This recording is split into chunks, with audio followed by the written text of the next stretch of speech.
As famed dungeon master Tiffany once said, the guys can sing along, they heard this a second ago. As famed dungeon master Tiffany once said, when the party used her NPC to scout ahead, I think I'm a rogue now. There doesn't seem to be anyone around. I think I'm a rogue now. The theming of my tools is the only sound. Hey, hey! Welcome to Homebrew, the show where we avoid the crushing dullness of everyday life using our two favorite forms of escapism: alcohol and Dungeons and Dragons. I'm going to try the thing I did. So, breaking kayfabe. We thought we were alive for about 3 minutes. I was throwing out my best material. I was making jokes. I was doing I was getting everyone hyped up. It was fantastic. I said the C word. Yeah, you did say the C word. Yeah. Yeah. All that banter's gone. We haven't done it anymore. And that's probably better.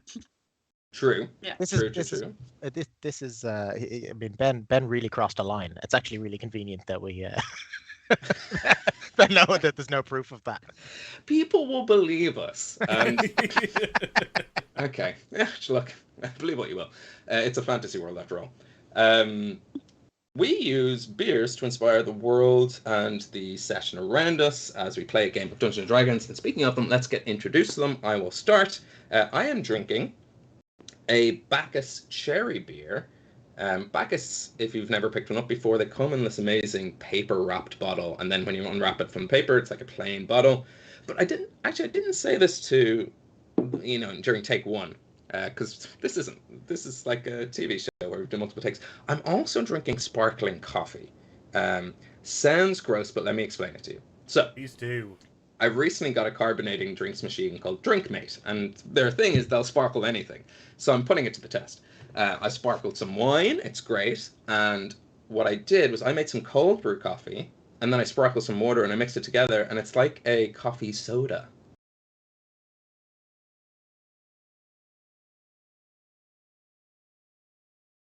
Have they got a different mechanism, or is it just a rebrand on a... Apparently SodaStream's public or policy line is like only carbonating water plus like a little juice, but this thing is like we'll freeze in it. Because I mean, there's lots of things that I now realize where some questions in my past week came from about my SodaStream, and they're in reference to your thing. I've always wanted to make fizzy milk. Just because most people think it's gross, and I think it'd be funny. But it's actually, the main reason is so that I can have snap, crackle, pop, and fizz. It's the only way you can add. It's the only thing you can add.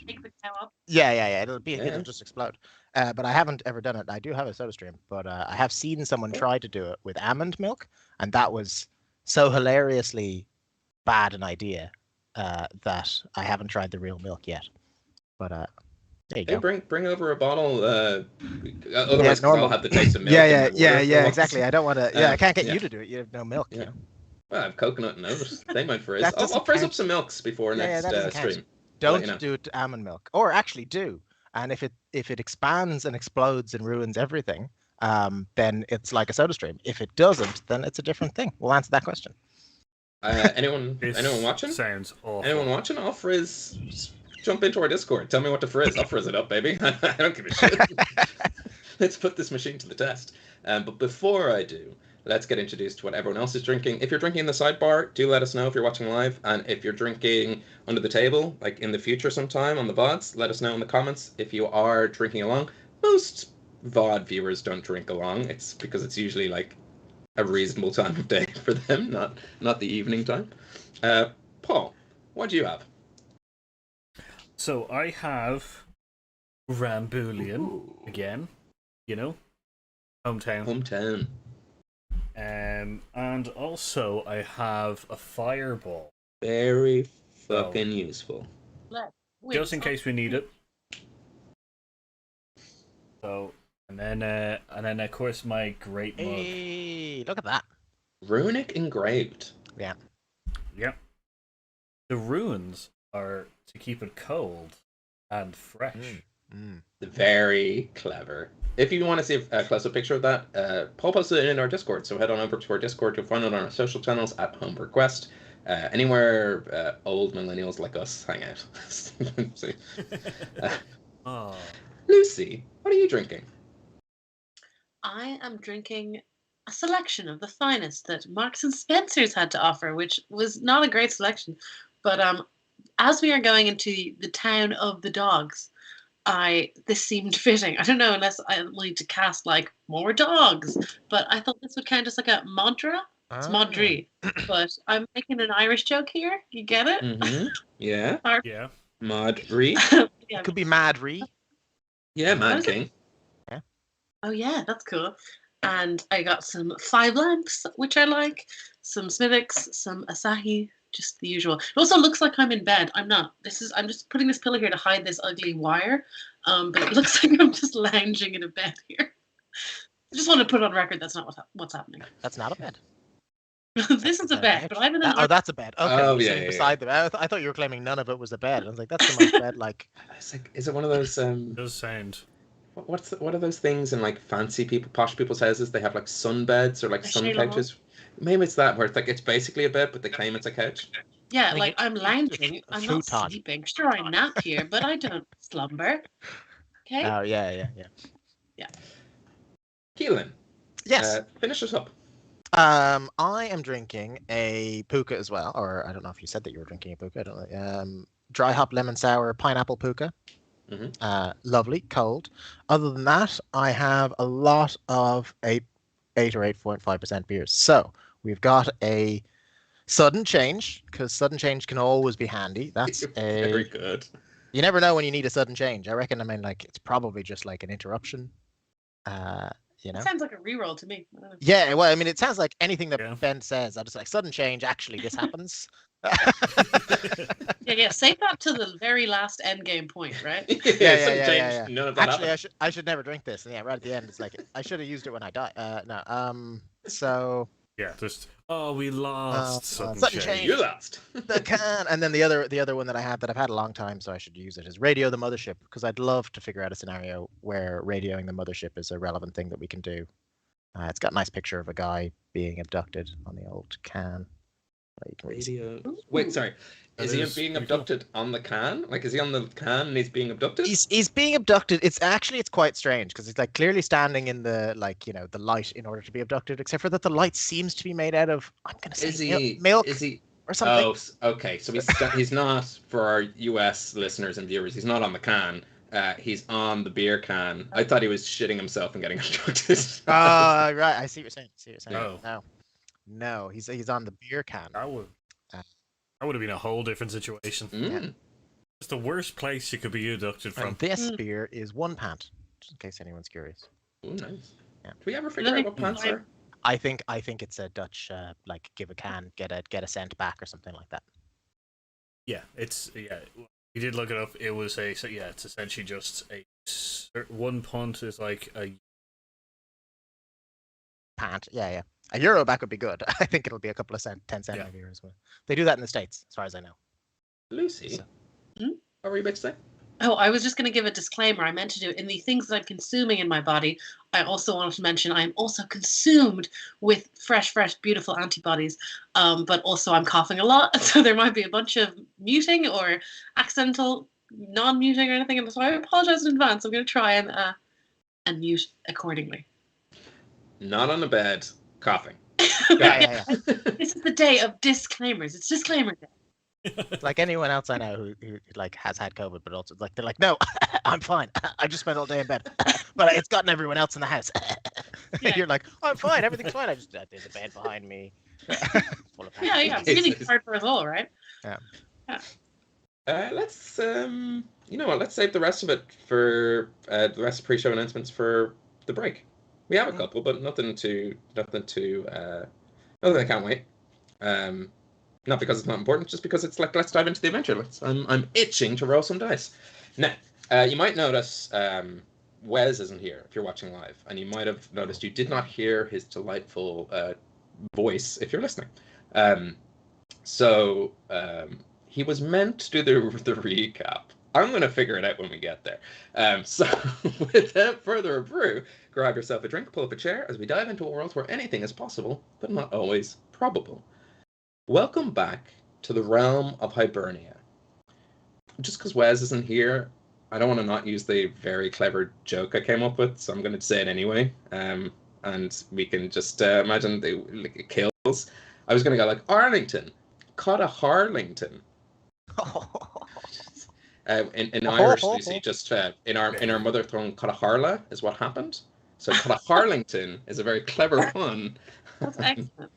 I Nice. heard just like caught a harling, and I thought you were a harlot, and I thought you were calling Sarah Susie a fucking harlot. I thought it was harlot as well. I didn't think there was any Irish joke. I definitely didn't understand the Irish, whatever he said. It just sounded like to me he was calling Sarah Susie a harlot. Yeah, okay, cool. You be Especially Arlington shouldn't be catching Sarah Suits, you know what I mean? Like, completely different. Yeah, he's not. Maybe it's a will they won't they situation, but I don't want to do that to Randir if that's like you don't want Randir to be there being like I have a crush on this person, and then like her to be like, hey Randir, do you think your friend Arlington likes me? And then everyone here being like, oh fuck, teenage years. Great. It would be great to because then Wes would be locked into it, or Arlington would be locked into it, and he'd hate that. While he's away, we should make a No, I shouldn't. I'm away sick sometimes. It's already been bad decisions. I was gonna say you are opening yourself to warfare. Yeah. No, I can't do it. Hugely dangerous precedent.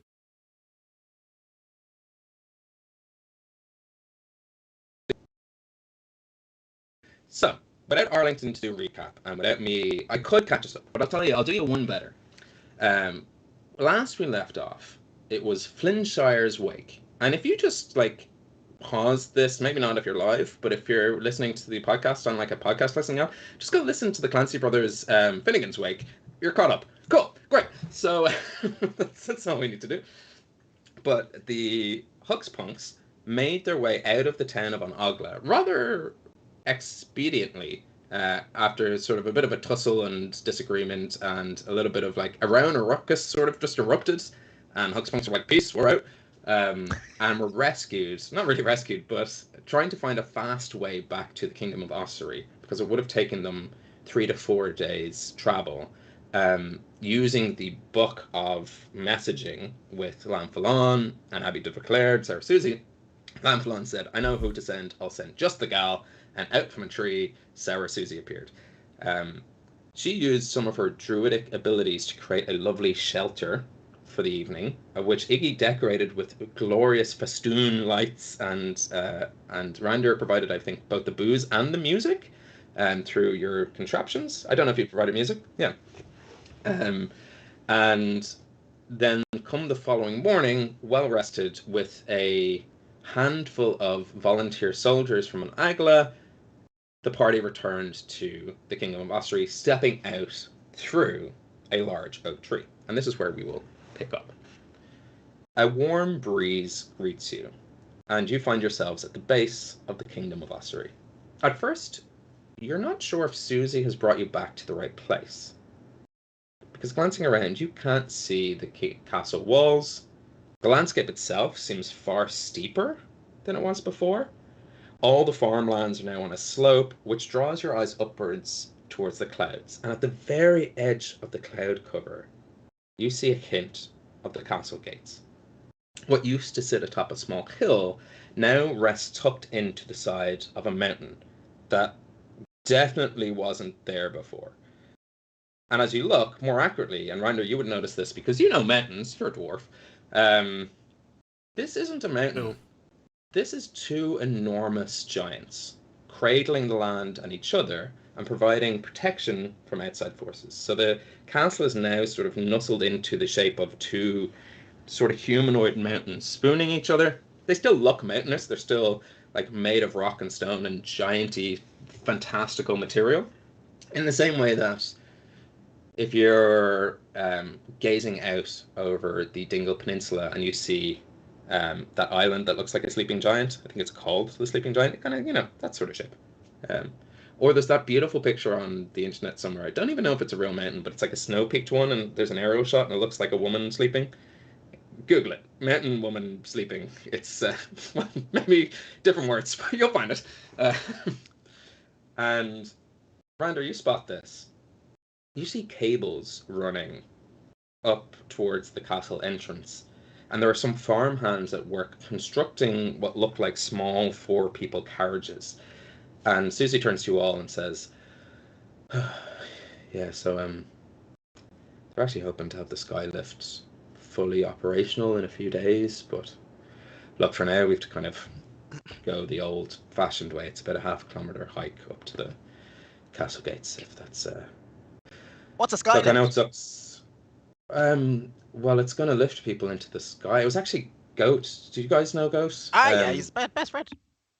Yeah, one of his ideas before he headed off, he was like, you know what, we need to make this easier to get up and down. So he drew up some plans very quickly, and they're getting to work. It's Yeah. I mean, look, great. Skylift sounds cool. Sounds fun. Yeah, I suppose if that's your idea of fun, yeah. I mean, yeah, it is. What is your idea of fun? Well, playing jacks, Not you. backflips.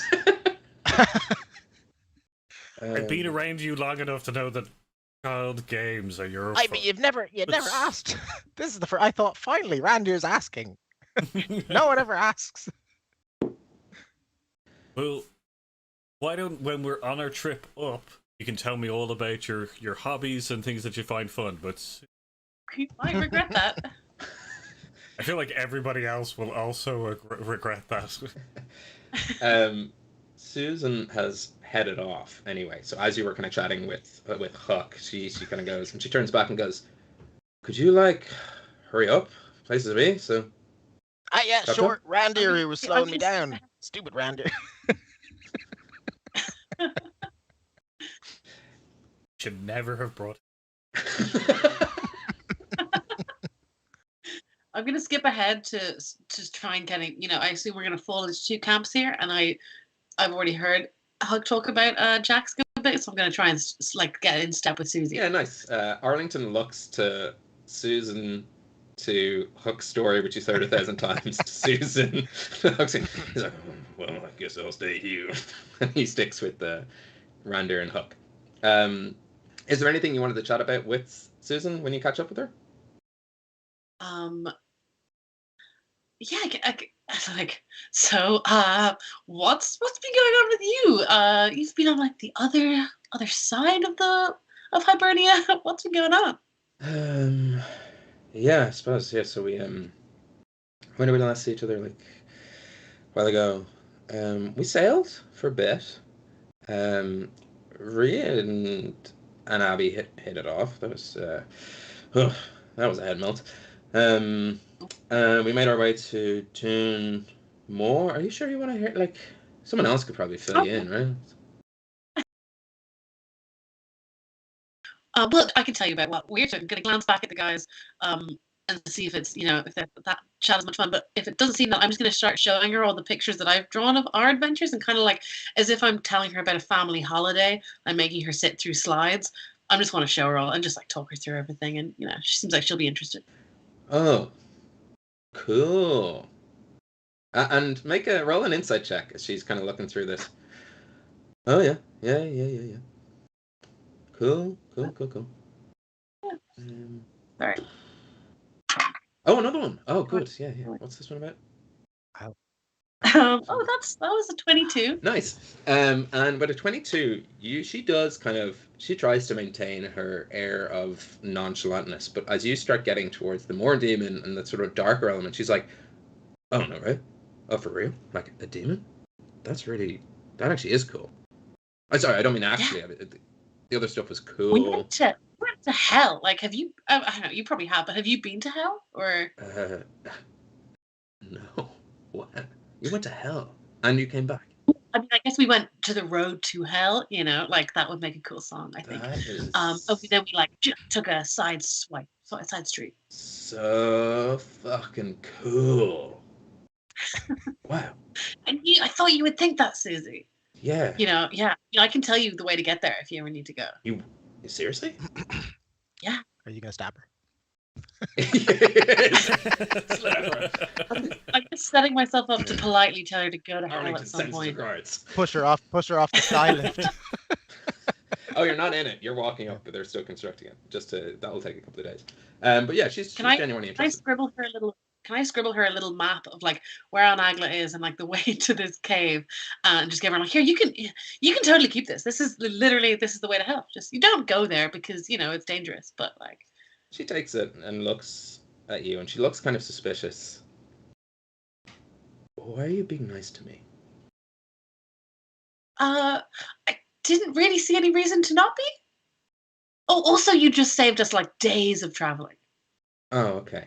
And there's not like this isn't gonna like this paper's not gonna like explode with loads of ink or like it's not gonna. It doesn't say one thing. I can see like it's a map, but it doesn't say like. It doesn't say kick me on the other side. I swear that piece of paper is not going to bully you. Okay. I mean, well, I don't think.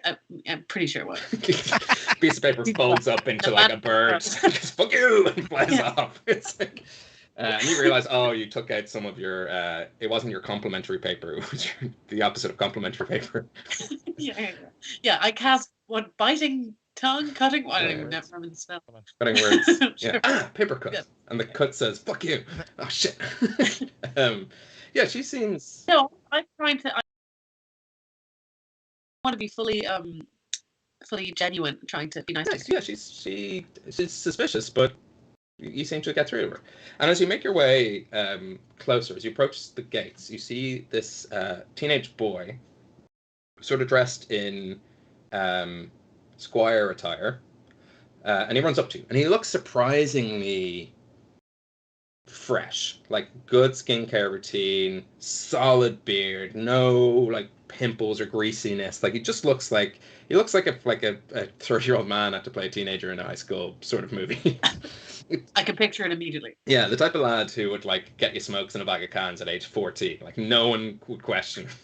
And he comes specifically up to Arlington. He goes, "Sorry, Harris. Done a queer dumb job of those plans you left for your army. And don't want to have a look at what they've done to the army." And Arlington peels off. You can follow him as well, but just so to see where he's going. The boy walks you away from the front entrance and around to the side castle into a large courtyard, which you guys would have seen on your approach, but haven't actually been into. And you see about 24 soldiers training. You recognize the man leading the exercises, except for Brander, you've never met Trooper before.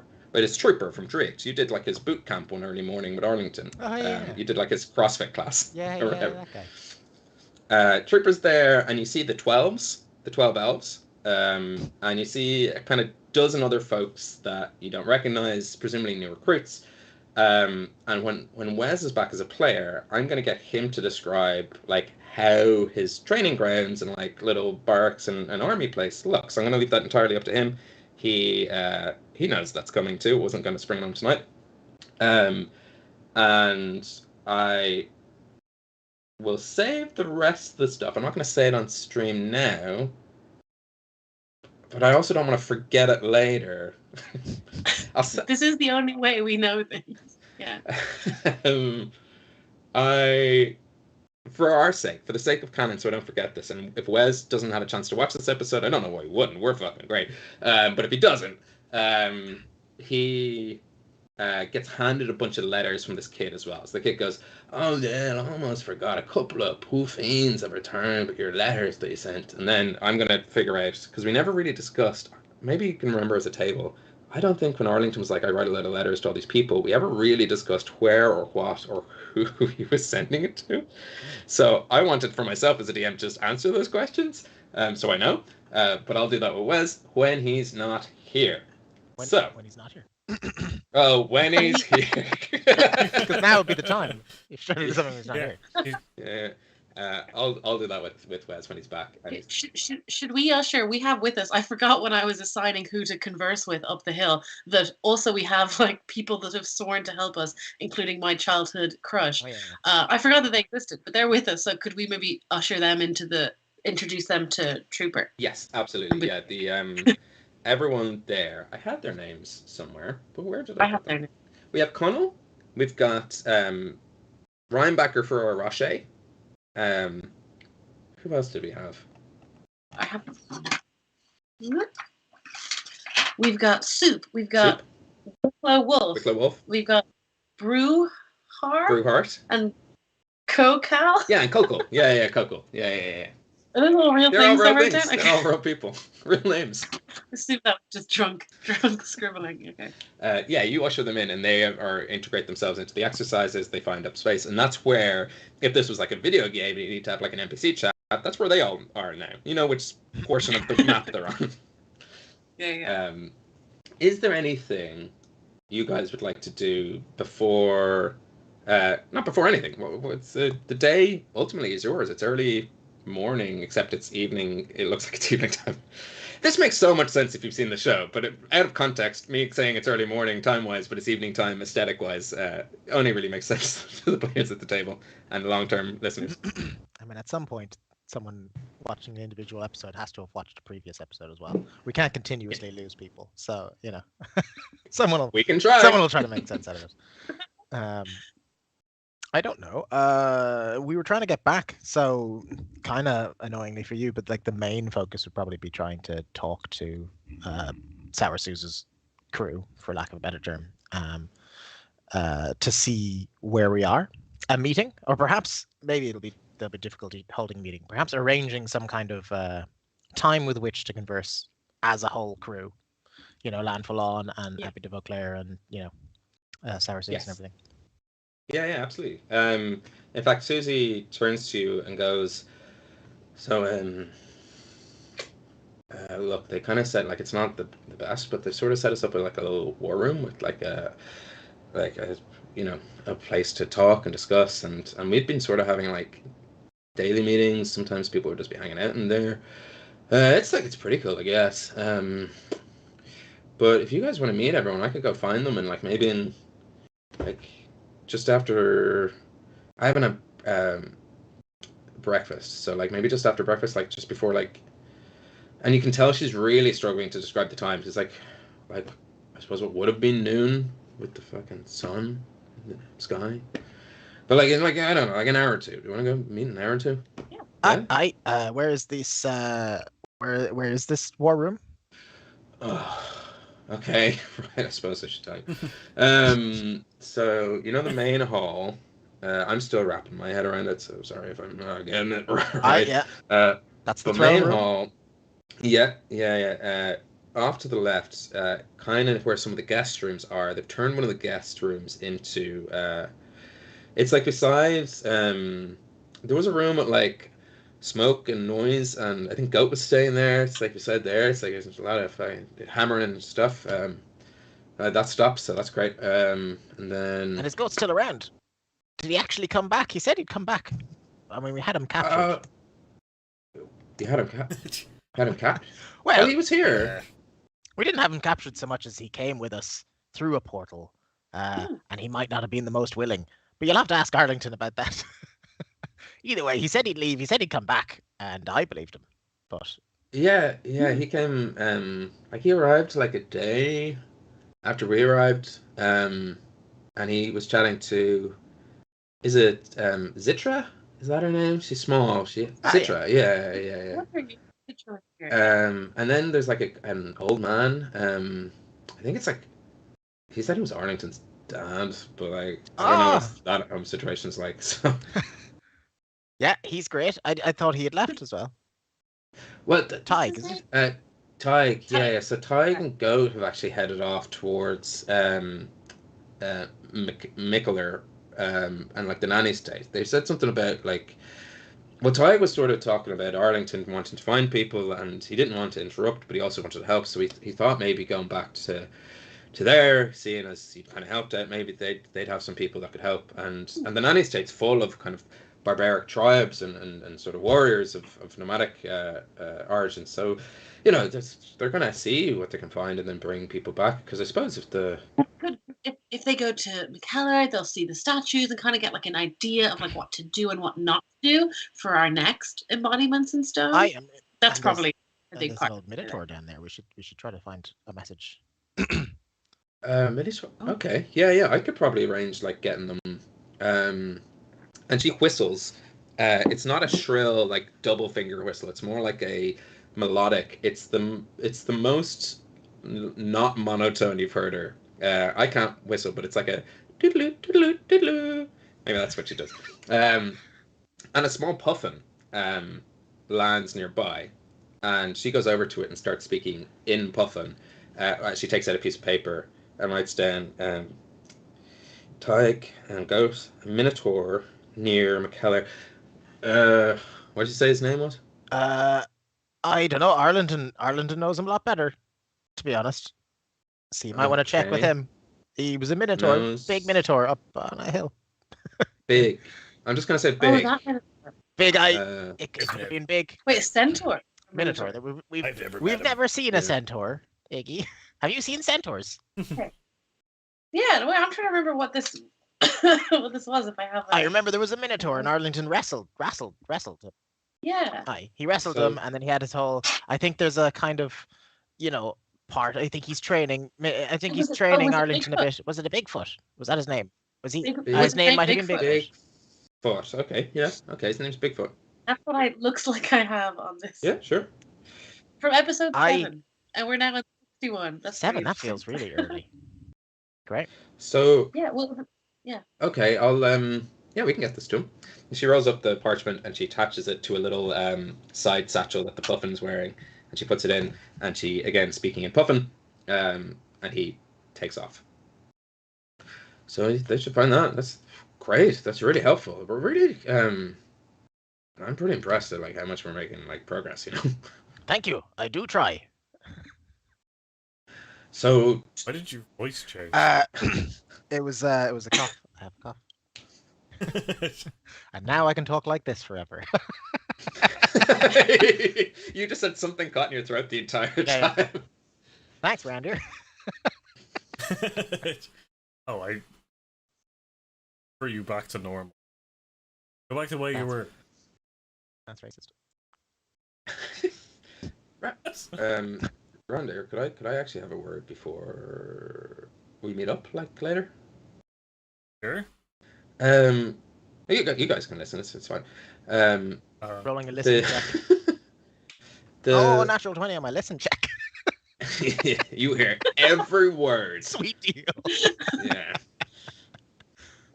that you have permission to listen Oh to. yeah. But now Yeah. I'm really listening to it, like. Yeah, in fact, you're listening so well that there's something she's not saying. You can hear even the stuff she's not saying. Great. You can read between the lines. I mean, because Um, otherwise it's a complete waste of getting a 20. Yeah, exactly. Got to honor the 20s. Yeah. Got to honor them. Yeah. Like I got a 2 on my listening check, so I'm really struggling, and I think maybe I've had a Sarah headache. Junior's boring. She's boring. Yeah. Oh, thank God. I got a 19. You're listening to. I just need to make sure that I was actually listening. Are your ears open? But I'm listening better. So those boxes that play sort of sounds. Is it possible to make them like without a sound in it yet? Like, is it possible to have like a blank one and I could like put something in it? Yeah, like a one that's ready. Yeah, or something. Yeah. Yeah. Yeah, That seems fairly. do you have one, or do I need to go, like? Do you need time? It's okay if you need time. So Give me like probably by the time you see me in the war room, probably have it for you. nice. Okay, cool. Okay, thanks, Randy. Hook, what you pick up on Hey, play. is that she doesn't mind asking for this item, but she does not want anyone to know what she's going to use it for. There's like she's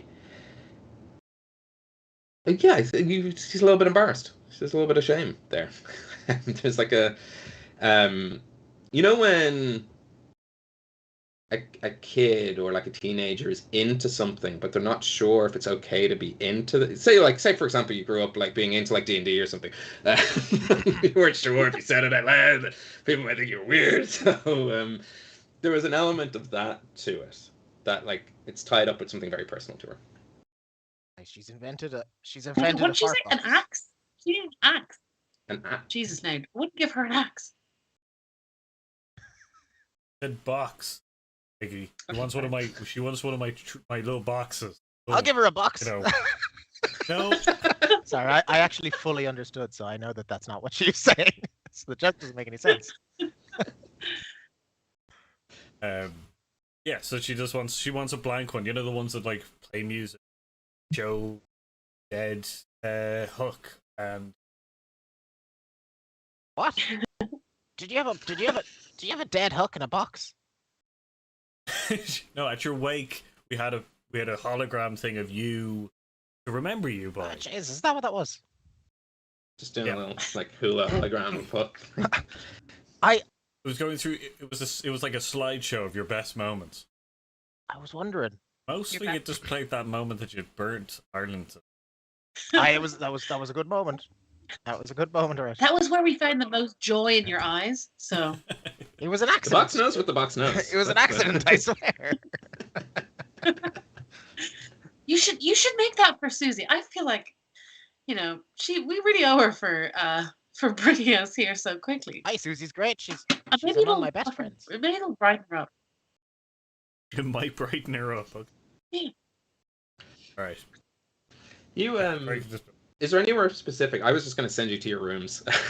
Like, toys I'm done playing with.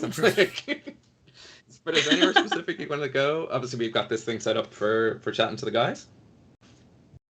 If Goat's lab is still around, I think that's also the lab that we did Iggy's separation. Yeah, I was going to say, I thought when he was describing the war room, I was like, one of those rooms, we definitely teleported Arlington and separated Iggy. So. Yeah. You make your way to Goat's room, and it is completely not empty. There's stuff in it, but it like returns to like blank canvas guest room versus like themed by his personality, which is how I imagine rooms to transform when you walk in. But it doesn't take you long to make your way to your room, Randir, and as you open the door, you see in front of you a beautiful wooden intricate folding table. It's like this table that can move and shape and transform to your needs. So there's runes carved in very delicately along the edge, like the smallest edge around the sides. You see little grooves for potion holders. You see there is a sort of flint stone and a spark. And as you go over to inspect it, you're trying to figure out how it works, and you notice a pedal at your foot, and as you press the pedal, it sparks. So it's like a little micro forge if you need it. And it's all shaped like a bar, like a gnarly bar top. There was even like levers and taps and like incredible ways to mix and match and come up with as many concoctions as you would like. And a little note is stuck on it in all like scratched letters. It goes, Apprentice Randir, well done. Here is a workbench. Don't set it on fire accidentally. Goat! So I could set it on fire on purpose. Yes! Oh crap, he can hear me. Is there a bed in my room? Or is just this workbench? No, there's like the rooms are big enough. They're like fancy castle rooms. The size of a millennial's apartment. They're huge for a bedroom. Tiny for a living space. But you've got a beautiful bed. Actually, Randir, what would your room like? You can specify this. It does not matter that it makes no sense that it could look exactly the way you look. Imagine there's magic when you walk in. It's like a room of requirement for your sleeping and working needs. What does it look like? Yeah, I guess it's just a gigantic bed. Yeah, the workbench to the side, and like, I guess. Yeah, there's like, I guess one book of like easy to sing song. That's it. Okay. Nice. And then also a small box with like, like the cartoon kind of like beds for dogs, kind of thing, for Keggy. Yeah, like a little, like the snake's bed in the Disney's Robin Hood. Yeah. Yeah. I love it. So Keggy can have a comfortable place to sleep. Yeah, you see Keggy immediately go over to their bed. They kind of do a couple of circles around themselves, and then they get themselves comfortable.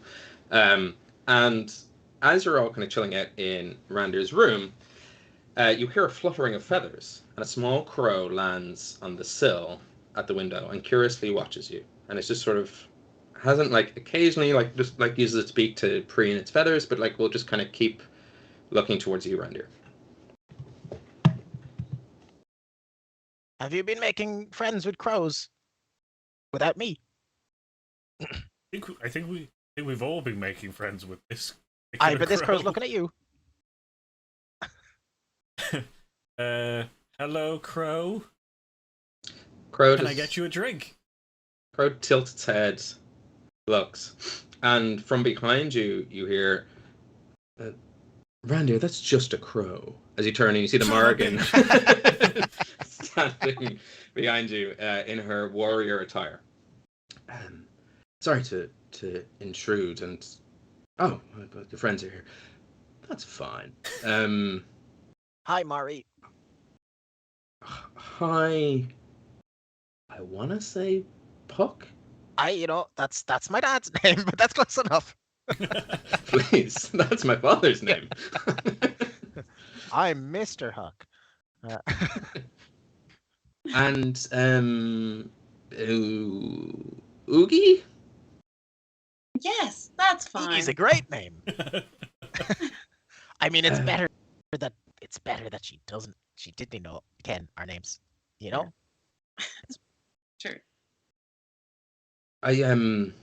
Listen, Randir. I thought I'd stop by because I figure it's not every day you meet a god, and you might have Pretty cool. some questions. Listen, you know me as the Morrigan goddess of death, but I'm also the goddess of fate and destiny. You've probably all noticed that the world is changing. And I'm realizing she's taking on a bit of a Hugo Weaving. The world is changing. So, Mr. Randerson. Mr. Anderson.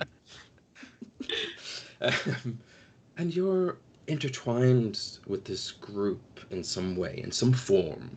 Fuck it, she's now Hugo Weaving. She's an agent. She's an agent of change. But what that means, Randir, what role you play, that's up to you. I know what you would die for, your friends, your family. But tell me, what do you live for? Making beer? We keep him alive as well. He'd probably been dead ages ago. Like, I get, yeah, no, that's a simple one. I like brewing stuff and making people because by brewing beer and kind of getting people jolly and merry and stuff like that, everybody can have some crack and stuff. Huh. Randy, do you know what a singularity is? I actually have a beer called Singularity, which I found today. And based on this beer, I have entirely come up. So is the answer to that question a type of beer? Yeah. I made a beer called Singularity once. It's a beer from a brother. Yeah. It was a bad idea to make it. We're good at it. That's about. Well, Randy, you are a singularity. You are an object. They're so flirting.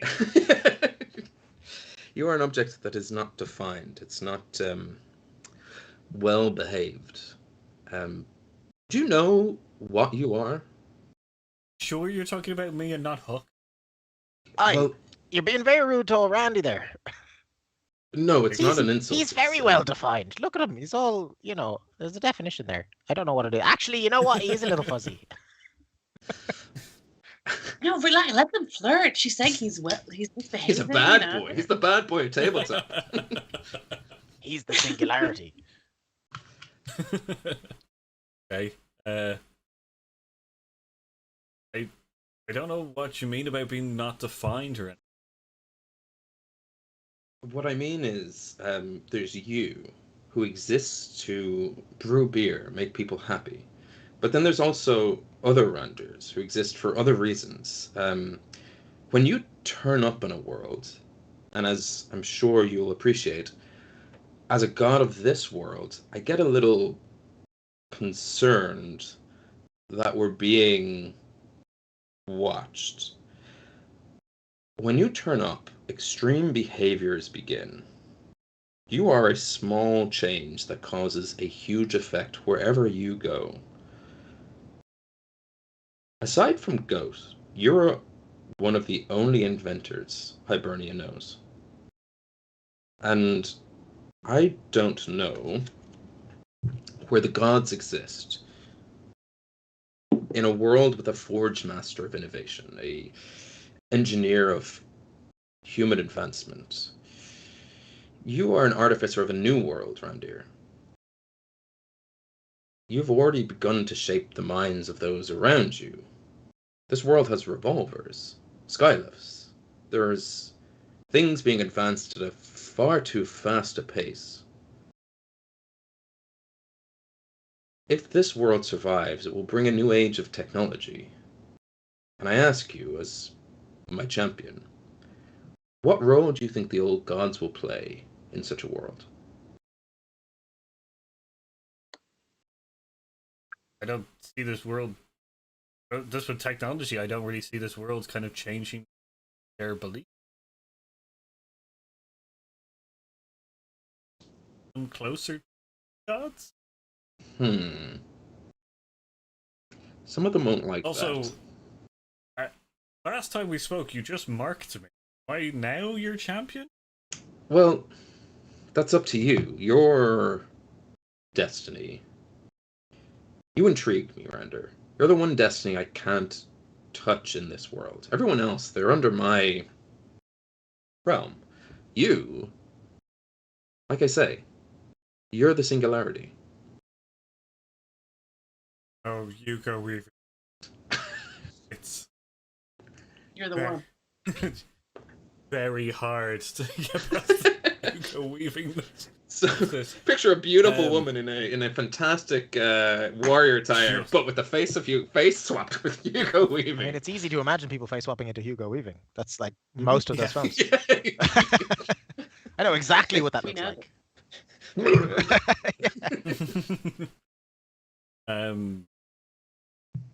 So, yeah, I find that interesting that you would make me your champion, even though you have no way of shaping my destiny.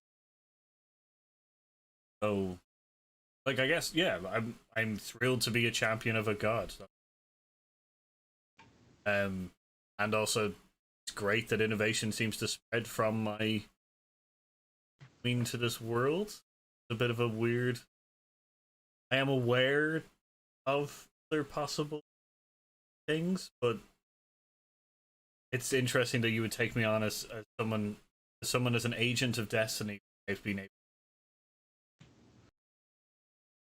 I see your point. I'm just wary of the deal. I've met people in the past, and I may have done deals that I am not happy and definitely going to come bite me in the ass. The hags? This feels like Dragon's Den. You've lost the dragon. You. He's out. Are you referring to the hags? Yes. Yeah, I don't see that being a problem. You make beer. It makes people jolly. It makes people merry. But it also has another effect. I feel like those hags are happy that when people drink, they might make bad decisions. You are a catalyst to them making additional deals. Remorse, regret, the morning after fear. Hags prey on these things, and you are a provider of such strong emotions. Feel real. Well, there's nothing you could have done. It's simply destiny. It's her fault. Yeah. You're taking advantage of. Never mind. Okay. Yeah, I'm just wary of a deal of a like. Yeah, it seems unusual. Like you're getting a little bit more a little bit more freedom or control over a person. I'm not. That doesn't. I'm not saying no. I am definitely on board. Being having a god help me back. Nothing like more investors, especially powerful. So yeah, I'm in on the whole champion thing. I'm interested in learning more about this singularity thing. You and me both.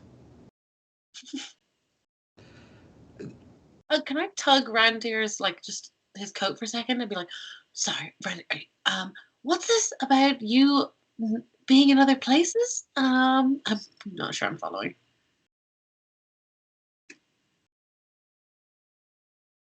Don't know.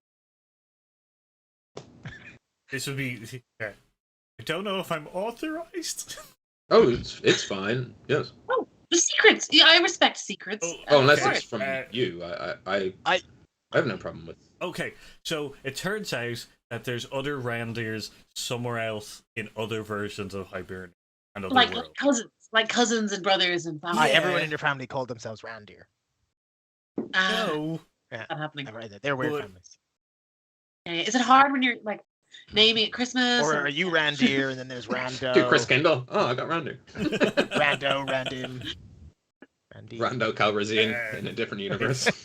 It's very hard to explain, but it's essentially that there are multiple different versions of everybody, just that I am aware of the other Randir and have no interest in meeting them. Roll. Including you, that would make them all dickheads then. What? Sorry.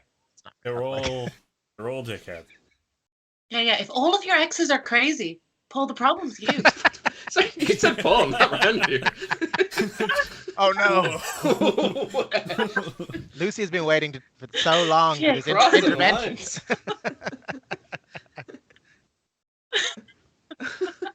Sorry, Randy. That wasn't not. That was a con. That was a Lucy comment. Sorry. Freudian slip. Don't know if that makes it better than the Lucy comment to Paul. No. Paul, you don't understand. That was me, your friend Lucy, calling you out as a person. Directly, it's directed at you directly, not your fake character, not for this stream or for viewers. This was a hypothetical. Hypothetically, if I was Lucy and you were Paul, I'm glad you said it, Lucy. One of us had to. Yeah. I need to cough, so I have to mute. We've made her laugh so much that we've. That's the greatest goal. Okay, sorry. Iggy. So you've met them. Do you think we're friends in other universes? I've never met them. We've never met. We just are aware of each other. Do you think you could get them all to come help fight Rua? Great question. Did not think of that. Don't know if I want. Does Huck have the concept of infinity? having just lived through it with Lou, yes. Okay, good. Yeah. Because an infinite multiverse. No, Huck does not understand the multiverse. I can't. I might suggest that bringing more Randirs together. There's a reason they never meet, and trying to prevent one realm from folding in on another is quite a different. Preventing a realm folding in on each other versus preventing the universes collapsing in on themselves are two different things. One of them is significantly smaller and won't unstabilize existence.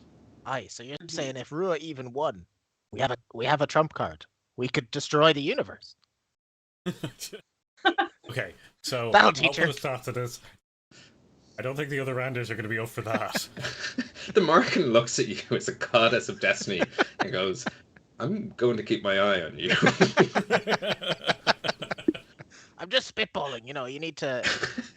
No bad ideas in a brainstorm. Just if Rua does change everything, she changes on loads of people die, we can at least stop her from winning by destroying the entire universe. It's blue sky thinking. It's murder. It's fun. Why don't we just move to another universe? I mean, or another world instead of all of the. But wouldn't that just give up on all of the people here? They'd all be dead. I mean, I would only doing the universe killing thing. But They'd that's all, what we're they'd trying all to be dead avoid, already, right? you know, if we were destroying the universe. But now, if I think about all the other universes, which they are going to die no matter what we do in this universe, I'm just going to lean against the wall for a second. Just crumble. I feel like I need like a neuralizer flash just to wipe this last Oh bit. yeah, Yeah, yeah. this is It's called too modify much memory. for me. It exists. Oh yeah, okay. Randy, would you like me to do that? It'd be best. Iggy, with your permission, do you want to forget the last 5 minutes? That all these universes exist? Yeah, why not? Okay. Sure. I think it's a wisdom saving throw. Let me just look up the spell modify memory. I don't think if you're actively allowing it to happen.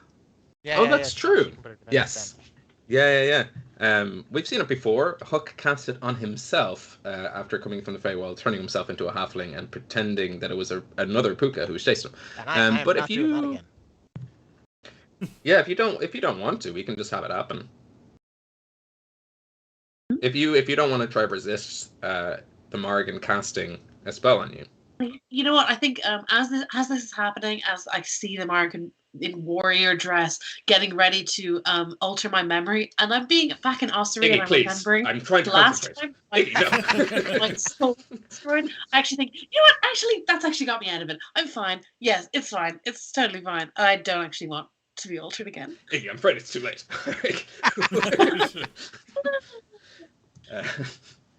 Okay, yeah. Wait, does that mean that everybody forgets who I am at the end of this? Who the But hell's all he? the other Randy. Kill him!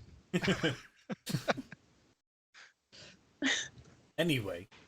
How about we consider it a rolling agreement? Not quite champion, not quite free agent of destiny. I'm the goddess of destiny, Randy, and even I didn't predict this.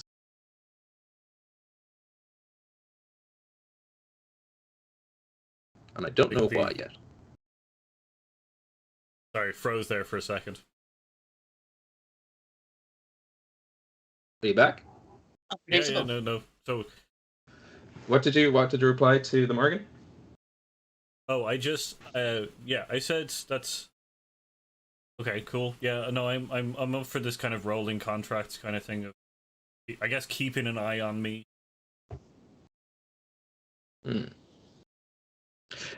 Just to clarify, your memories, your life, the being born in Hibernia, all of that happened. You didn't just appear one day. It's just until you're crossing over with Huck's punks.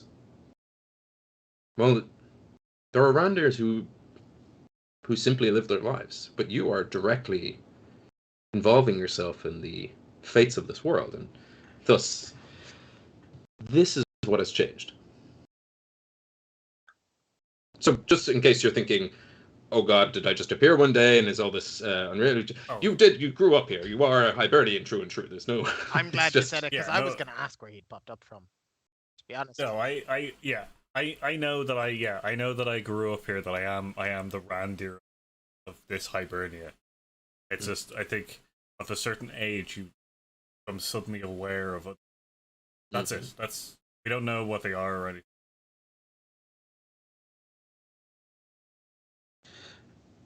And that we don't want to meet.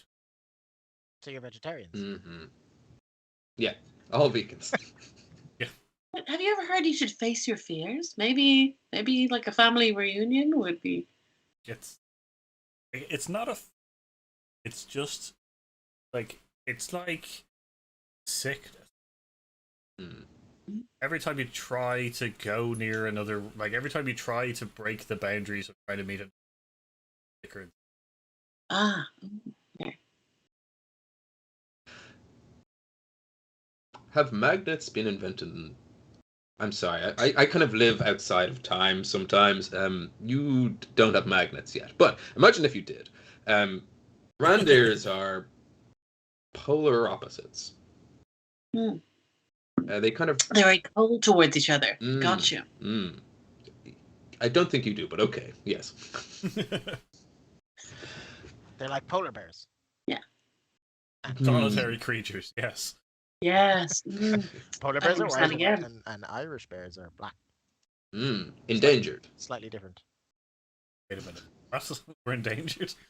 Well, the world might end, Randy. Oh, yes, I am endangered, yes. Mm. Okay, yeah, so, yeah, I understand I'm from this. Mm-hmm.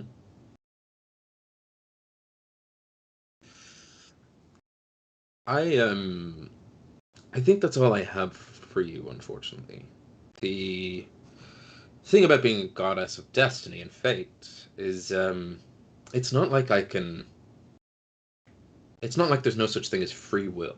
I'm simply a guide. I don't even have control necessarily over the broad strokes of things or even the small details. It's one or the other. I nudge and tip, but ultimately, the river goes where the river goes. Okay. So I'm powerful. I'm a god after all, but I wouldn't say that I could reshape destiny. That's not my role, nor is it something I'd be interested in doing. If you win, it was meant to happen. If you lose, well, that's fate too. So, can you see further up the river?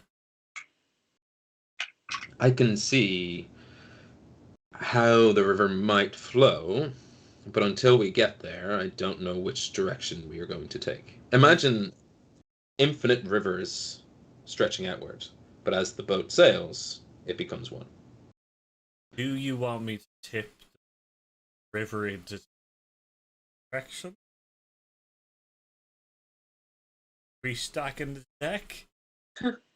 Well, that's up to you as a group. Your choice. And it's up to everyone else. Everyone's stacking their own deck, and while I'm interested in Huck's punks, there are other gods interested in seeing what it is like if Rua succeeds. So no, stack it only according to how you would act, but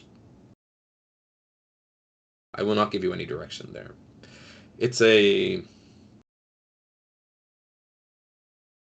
The thing about anything being possible is it can sometimes feel like you constantly have to stay still, make no choice, because before you make a choice, then nothing could become a reality. But the problem with staying still is a choice. So sometimes you feel like you have to keep moving. And if you keep moving, well, then that in and of itself is a choice. You can see how anything anyone says is constantly tipping scales one way or another, back and forth, forever in the eternal dance of destiny. So it's like I'm watching the second movie all over again when he gets to the architect. Ergo. I was reminded this week over in the D8 Dungeon Discord, because they have fun little questions every day, that I once waited not once, I did it. Midnight release of Matrix 2 was happening in the Greystones Theatre where I lived, and I started queuing at 6 p.m. Tell you what, there wasn't a queue for. The midnight release of the Matrix 2. I could have turned up to 5 to 12, would have been fine. But in my head, as a kid growing up, you're like, you see all these like nerdy things in America, and you're like, oh, this is what nerds do. Cool, right, I'm going to camp out. No need. No need. I don't even know. And he was the only one in the cinema that day. Genuinely, was quite empty. Is that what killed that cinema? Is that what did it? Yes. Yeah. They kept releasing movies at midnight. Oh. What I love about this show, in and of itself, is that until picking up a beer called Singularity, until accidentally slipping into a Hugo Weaving impression, I haven't looked at my notes once in the last fucking 45 minutes. But we have an exciting new world ahead of ourselves. But let's get back to this reality. The Morrigan leaves. I was going to say, like any mark or anything of like of a badge of office. Sure. You can have this crow. Their name is Minehead. Minehead's their name. Minehead is by Dungarvan. Minehead, suitable because you as a dwarf, well, you're a bit of a minehead too. Yeah. You have a menagerie of critters. Minehead the crow. Crow slash raven slash corvid. I never know which one the Morrigan is, crow or raven. I don't know if they're the same thing. They probably are. Bird enthusiasts are screaming at their podcast and streaming apps at the moment. But yes, a black bird. I mean, they're not blackbirds. One thing we know they aren't. It's blackbirds. Just making sure that Sam Adams pops in. Oh, They're going to be its home soon. Little nest. Okay, cool. Yeah. The day passes on, and as you make your way down the corridor towards the war room, it's not exactly in the same corridor. You do have to go out to an outside courtyard again. You all feel a shift in the air. Make a perception check as a group. Hey, 20 again. Nice. Oh, what's my actual perception stat? That's so unlikely. 24. Woo! Ooh. Render, in fairness, you're a little busy, I think. I got a 9 altogether. Yeah.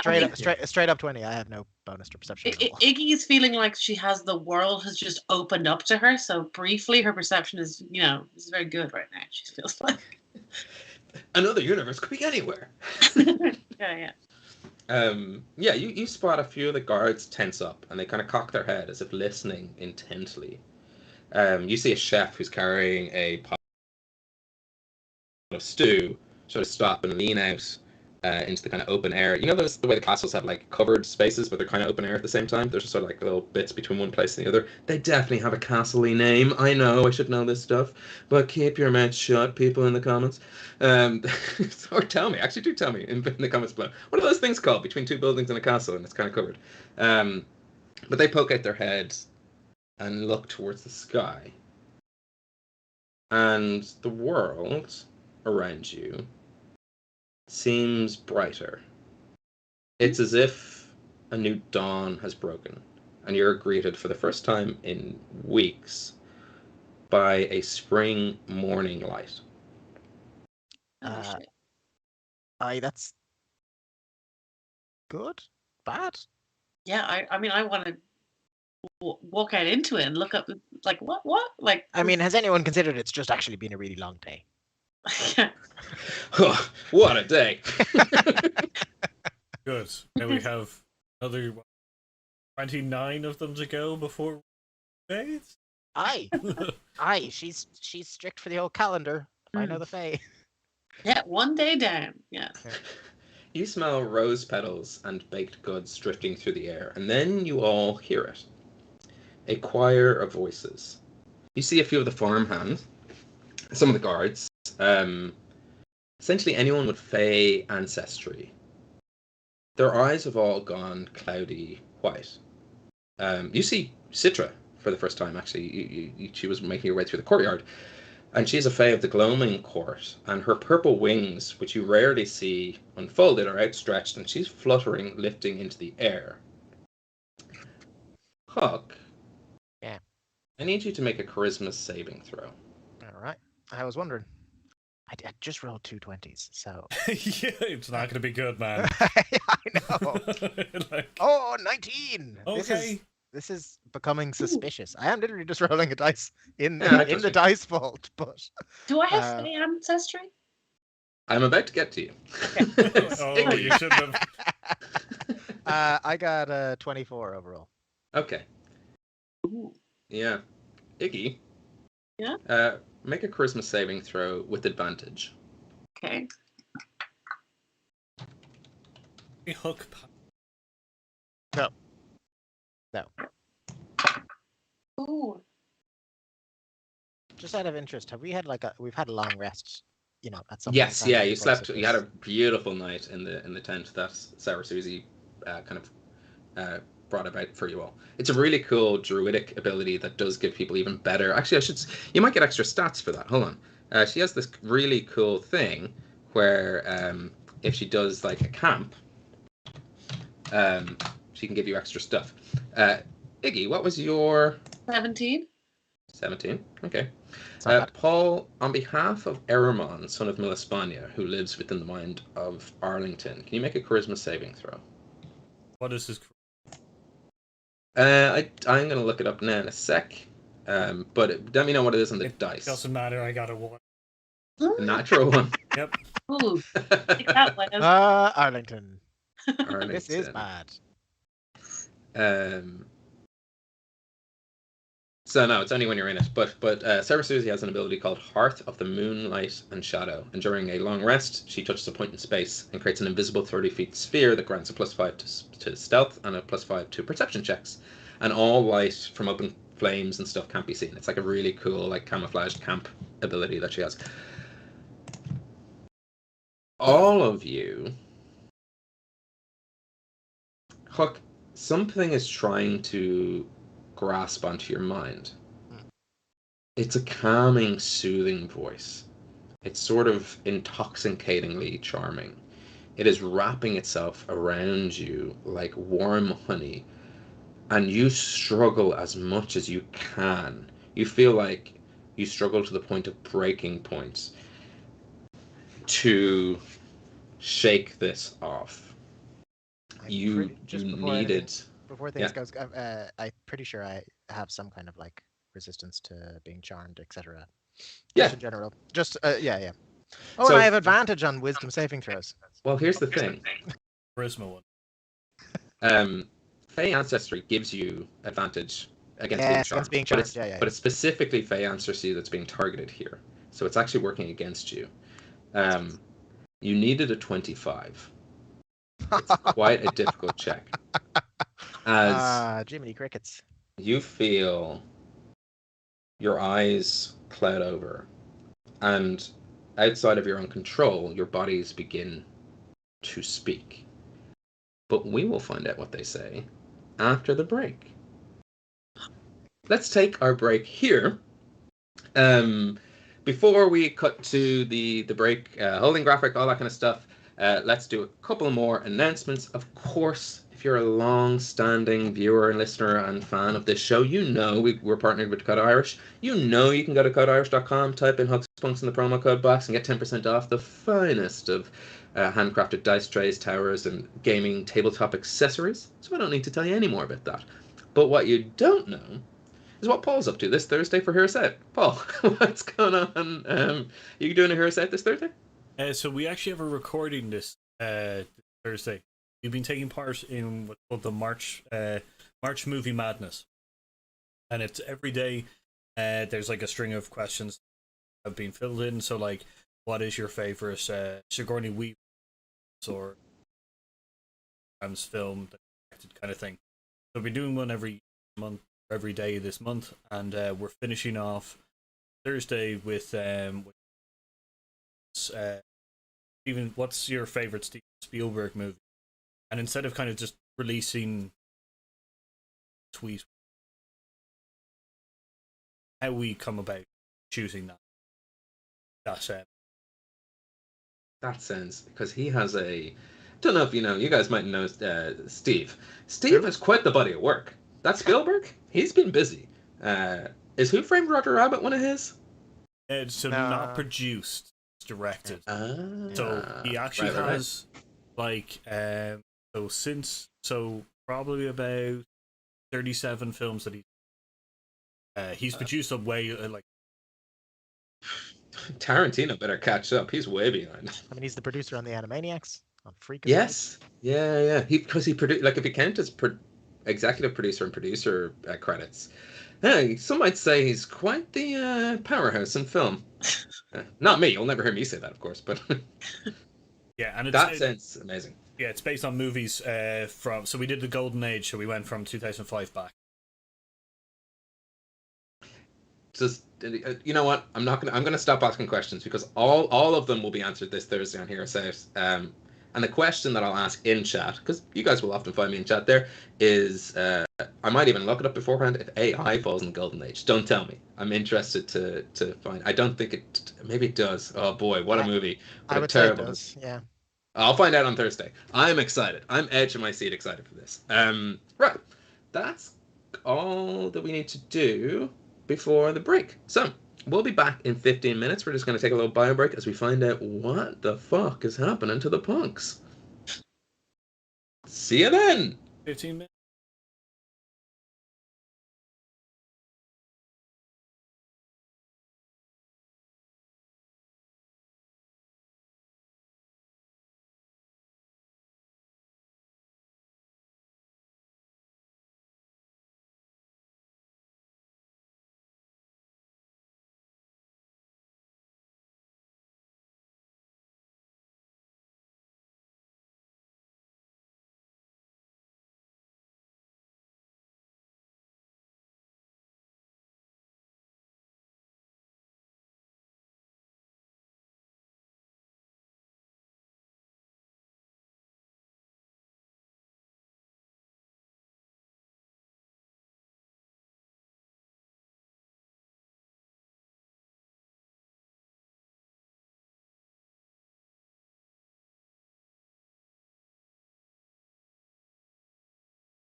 Hey! Welcome back to part 2 of Homebrew.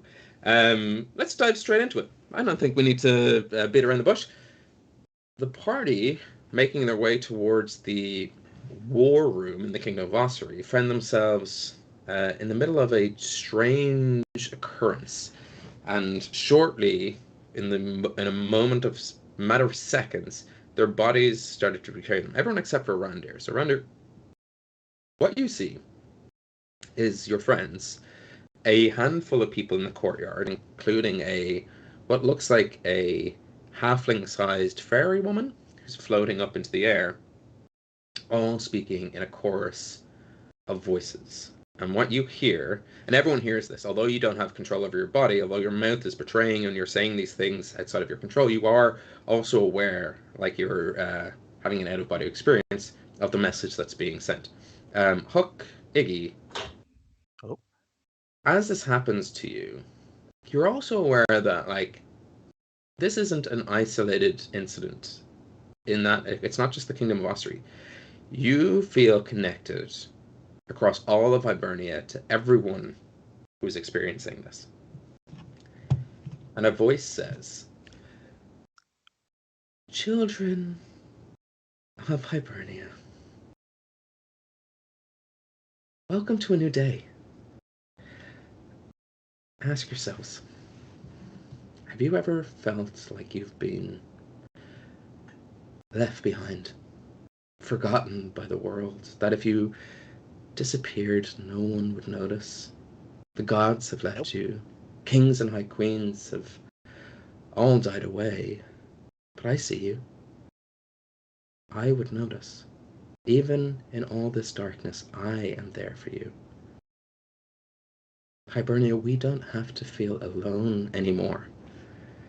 We can free ourselves from the walls we've built up, a society stuck inside, always looking out, scared if we take a leap of faith, no one will be there to catch us.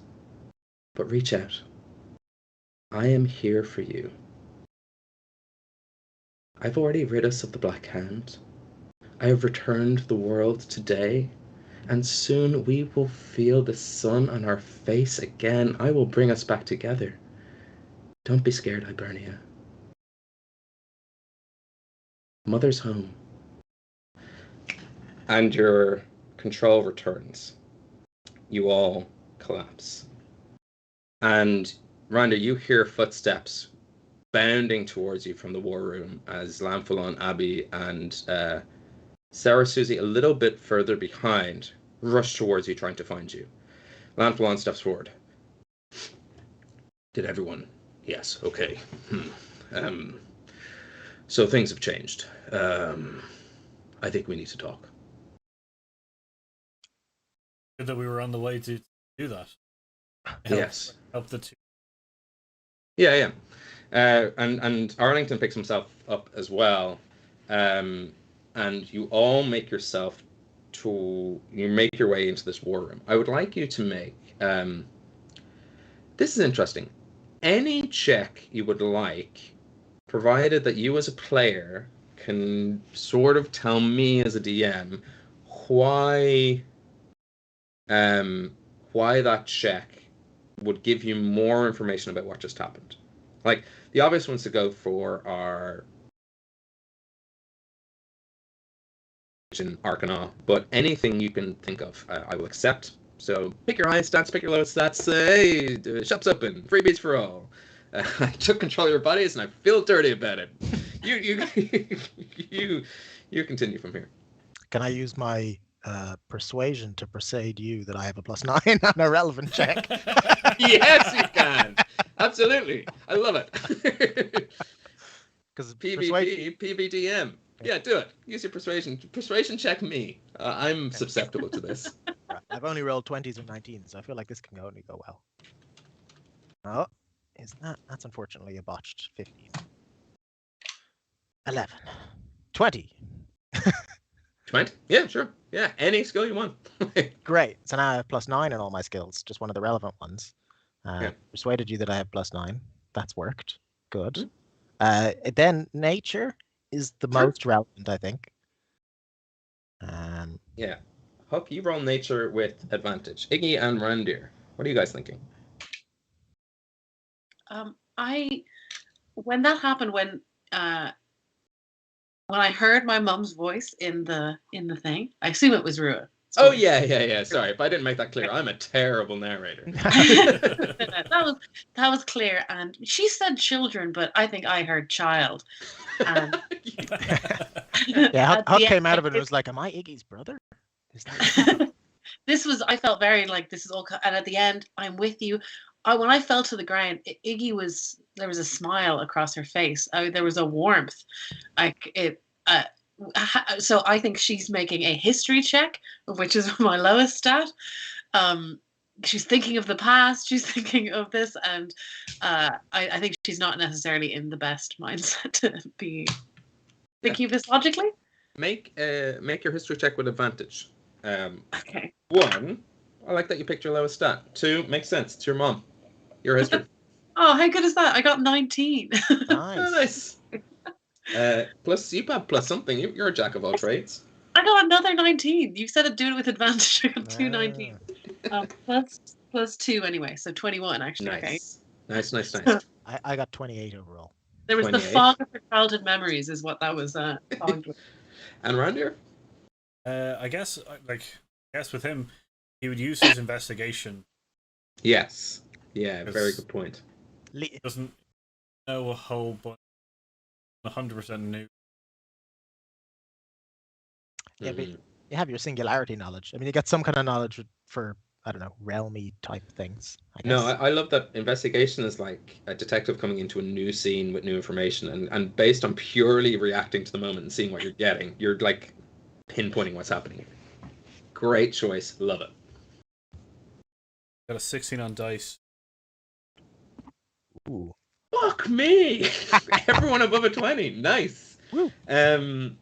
Okay, yeah. Let's just give you everything. Why not? That was fucking across the board. Amazing. First time I rolled well this.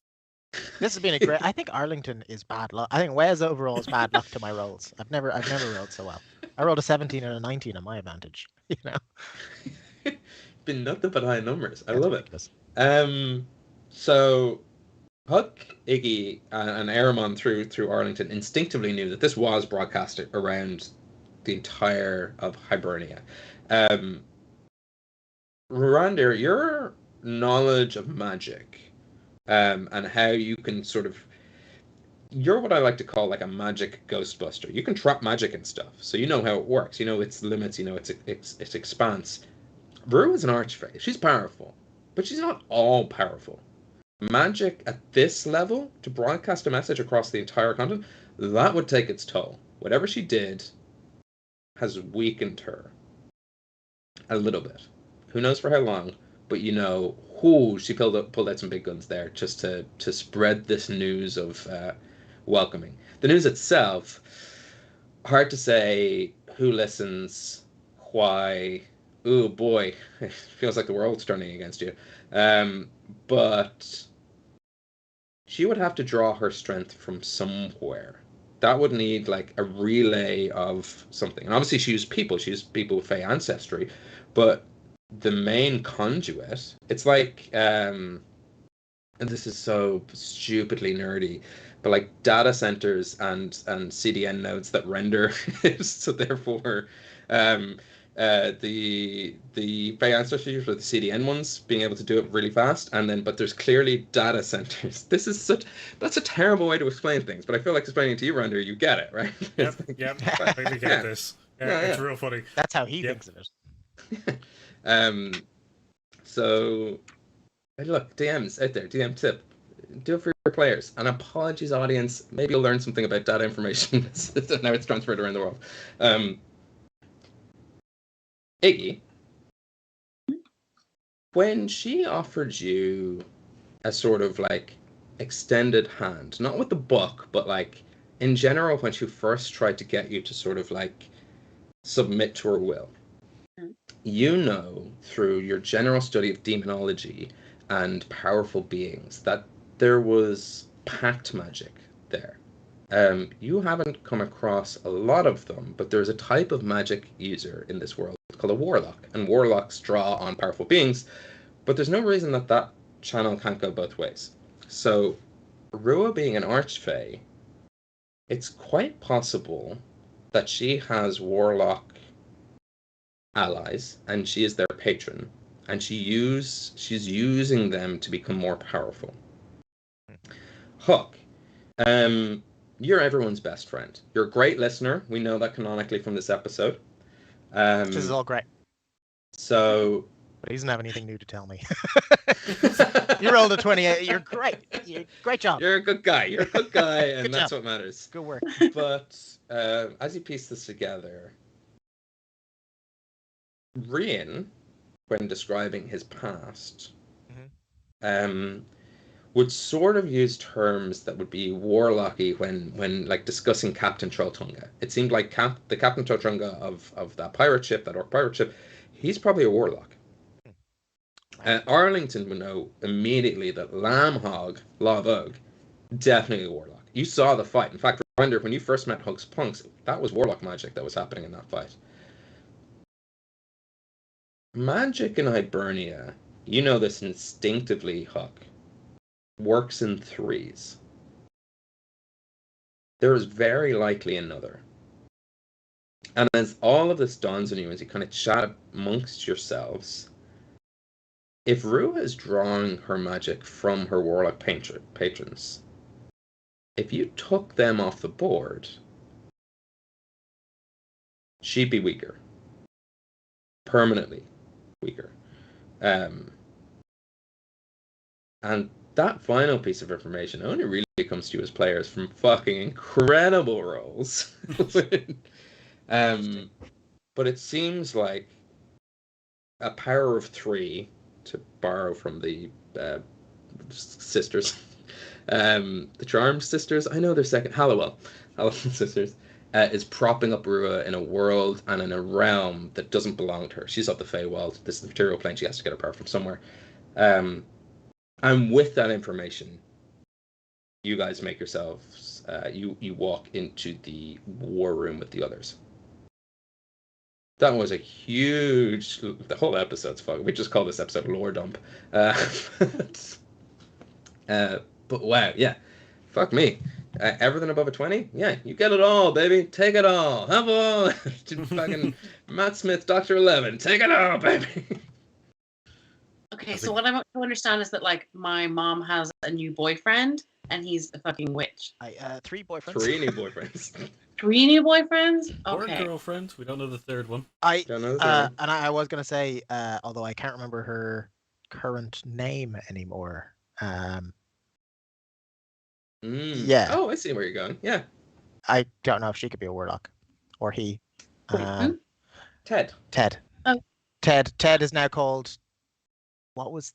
The people that we were getting mixed up in the Twisted time Nuts. Wasn't she Twisted Nuts names? I thought it was I think it was a worse name.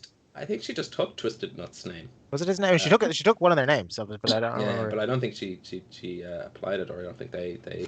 I think we had the whole, like, she was saying nuts, we were saying knots or something. Yeah. Oh yeah. That's what it was. Yeah. Twisted Nuts. All right, Twisted Nuts could be a warlock. I mean, the only other main player. That's what I'm thinking. I don't know that many. Actually, how much do I know about Fey Warlockism? Make a Arcanaut check. Yeah. Specifically, Do we think that Sarah Susie is probably a warlock? Ooh. And yeah. I can't believe that. I should have gone through it. I rolled a natural 1, and I was like, "Well, there you go." And then I remembered I can roll. I can re-roll ones, and I got a 20. So... Jeez. I think Keelan's using dice. I've honestly been using these dice the whole time. That's the 20, by the way, in case. Yeah, it's fine. It's fine. I trust that you like the story with the randomness of rolling dice. If you want to fucking cheat, look, cheat away. If I wanted to cheat, I'd be better at it than I got a 20 every time. Yeah, that is true. And if I wouldn't have lied if I done for Arlington. That's great. Iggy, your question, Sour Susie. I suppose roll an insight check.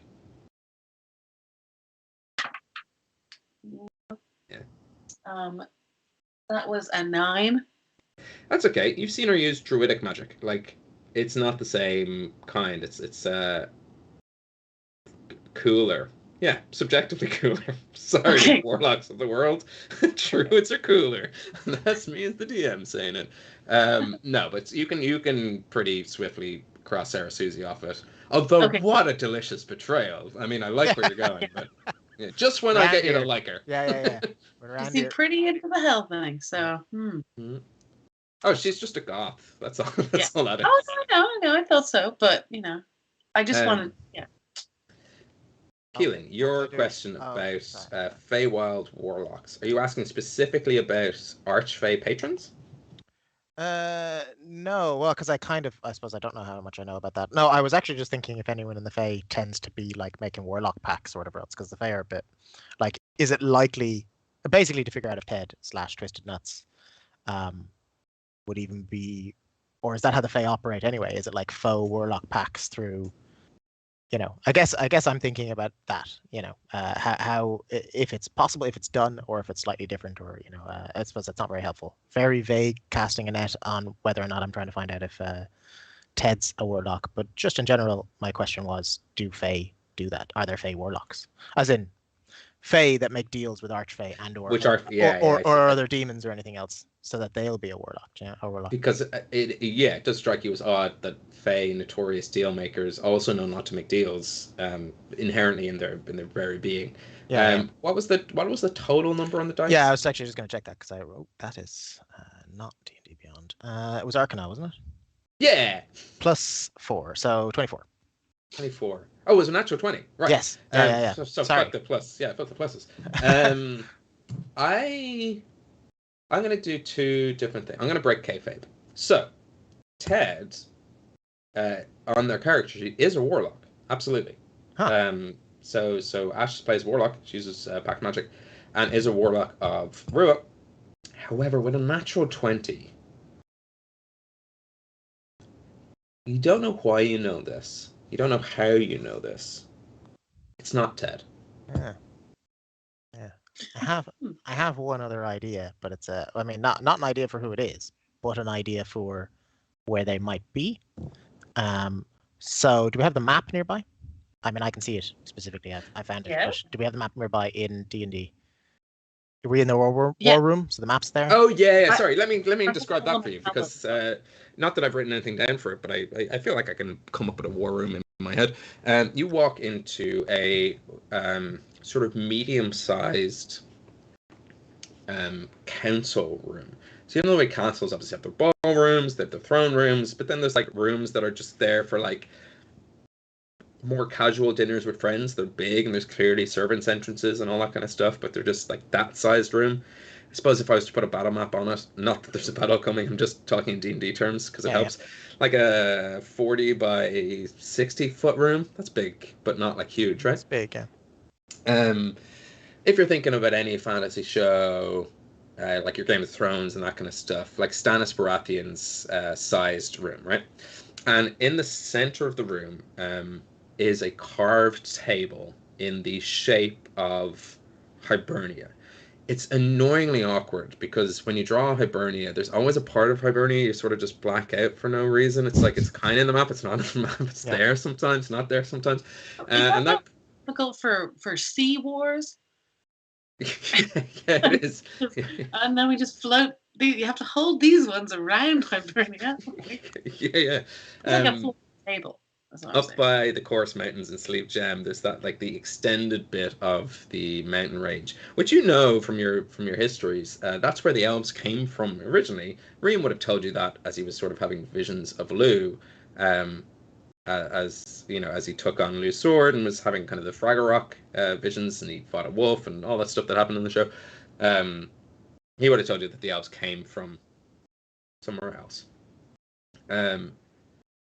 Yes, yeah. So I can even explain it for the audience as well. Sleeve. He's actually not in. This is hilarious. Yeah. That's hilarious. A perfect analogy for what I was going for. But yeah, the one that you can see, you mightn't be able to see it because the map's taking the full screen. But if you're in the Discord, this map's available to all. But there is a section up top left that's just like it's sort of Black Dead sometimes. I immediately want to go there and screw the whole story. I'm kind of curious how you guys never did. And it's not until when I drew this map, I drew it with the intention of like, oh, it'd be cool if there was like other continents for like other campaigns and stuff like that. I did not draw the real world analogy how in Ireland, in the Republic, we often leave Northern Ireland off the map for political and geopolitical reasons. So it took me 61 episodes to realize I did that to this part of the map. So apologies to my friends. Just how we envision countries, you know? Yeah. There's always a section that's just sort of there, not there. We want it, but do they want us? Will they, won't they? Who knows? We'll find out in Ireland's history. So that's there yes. anyway. Yeah, you walk into this room, big table, enough seats for everyone around it, and a war map, right there in front of you. Cool. And are there roads on the map? No. Okay. This is it. But wouldn't take long for an artificer like Randir or an artist like Iggy to easily the two of you could fill in the details if you wanted to. I'm not going to tell you how to play the game. Well, I'm going to ask them to do that, I guess. Yeah, thanks. It's for my theory, you know. Yeah, I have it recorded exactly what we found in the Orange Tangerine, so I'll try and just recreate that on top of the map. Perfect. Even, yeah. Is the map? It's on paper on a table, or is this? Did you say the table? The carved table is carved. Yeah, that's what I didn't want. Yeah. You might want to carve like a divot. I don't know. I was trying to be cool. It's like make a road out of metal. Get metal into the divot, and then you do the whole thing. But you don't need to do that. Sorry. Through minor illusion or any illusion, you don't even have to use spell slots. It's just like it's naturally what you're good at, Iggy. You can populate like a little hologrammy thing. Reality Ben. Actually, Iggy, you got magic pencils and stuff as well. Iggy, roll performance. Randir, roll intelligence or whatever like the key artificer skill is. I can't remember exactly. 24? Yeah. Nice. If it's okay with you, I feel like this has been a very Ben-heavy episode, but it's been a while. What's the problem? Combined, Randir, you think you could capture this image? You know the way you can have these boxes that can throw out holograms? You think with a little bit of work, you could just like imbue this part of the map, so he doesn't have to use magic every time. You can just like push a button, movable, interactive, Photoshopable map at your disposal. Multi-layers, PNG, yeah. I really should have linked these. Move something. Can we just turn that layer off and then let's look at this? Yeah, all right, that's easy. When the layers? Name the layers. You have to name the layers. Yeah. Okay, so there is a map because that's what I was trying to go for. It might be out of nowhere, but when you look at this with all of the roads,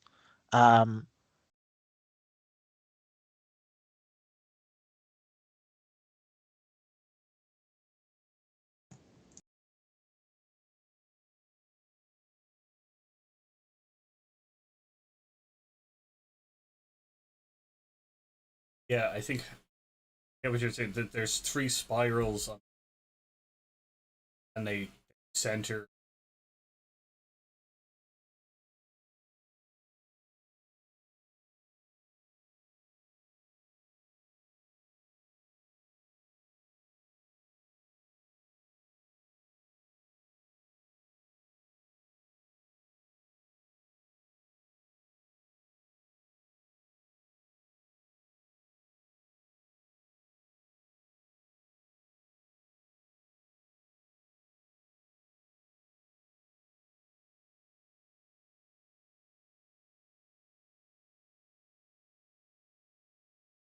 Close by. I know that was what I was thinking. So I mean, we don't know who's going to be at all 3, but we could.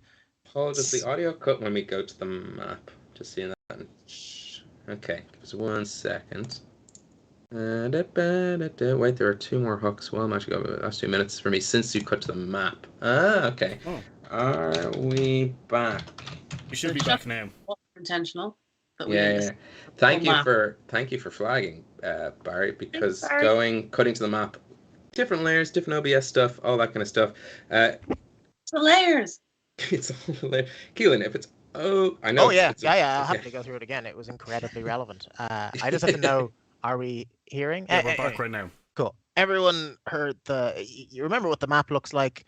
Basically, if we're looking for three things, and there's a lot of symmetry in this kind of magic, then I'd have a gamble that it's at the center point of each of those swirls is where we'll find our warlocks, either nearby or at some point.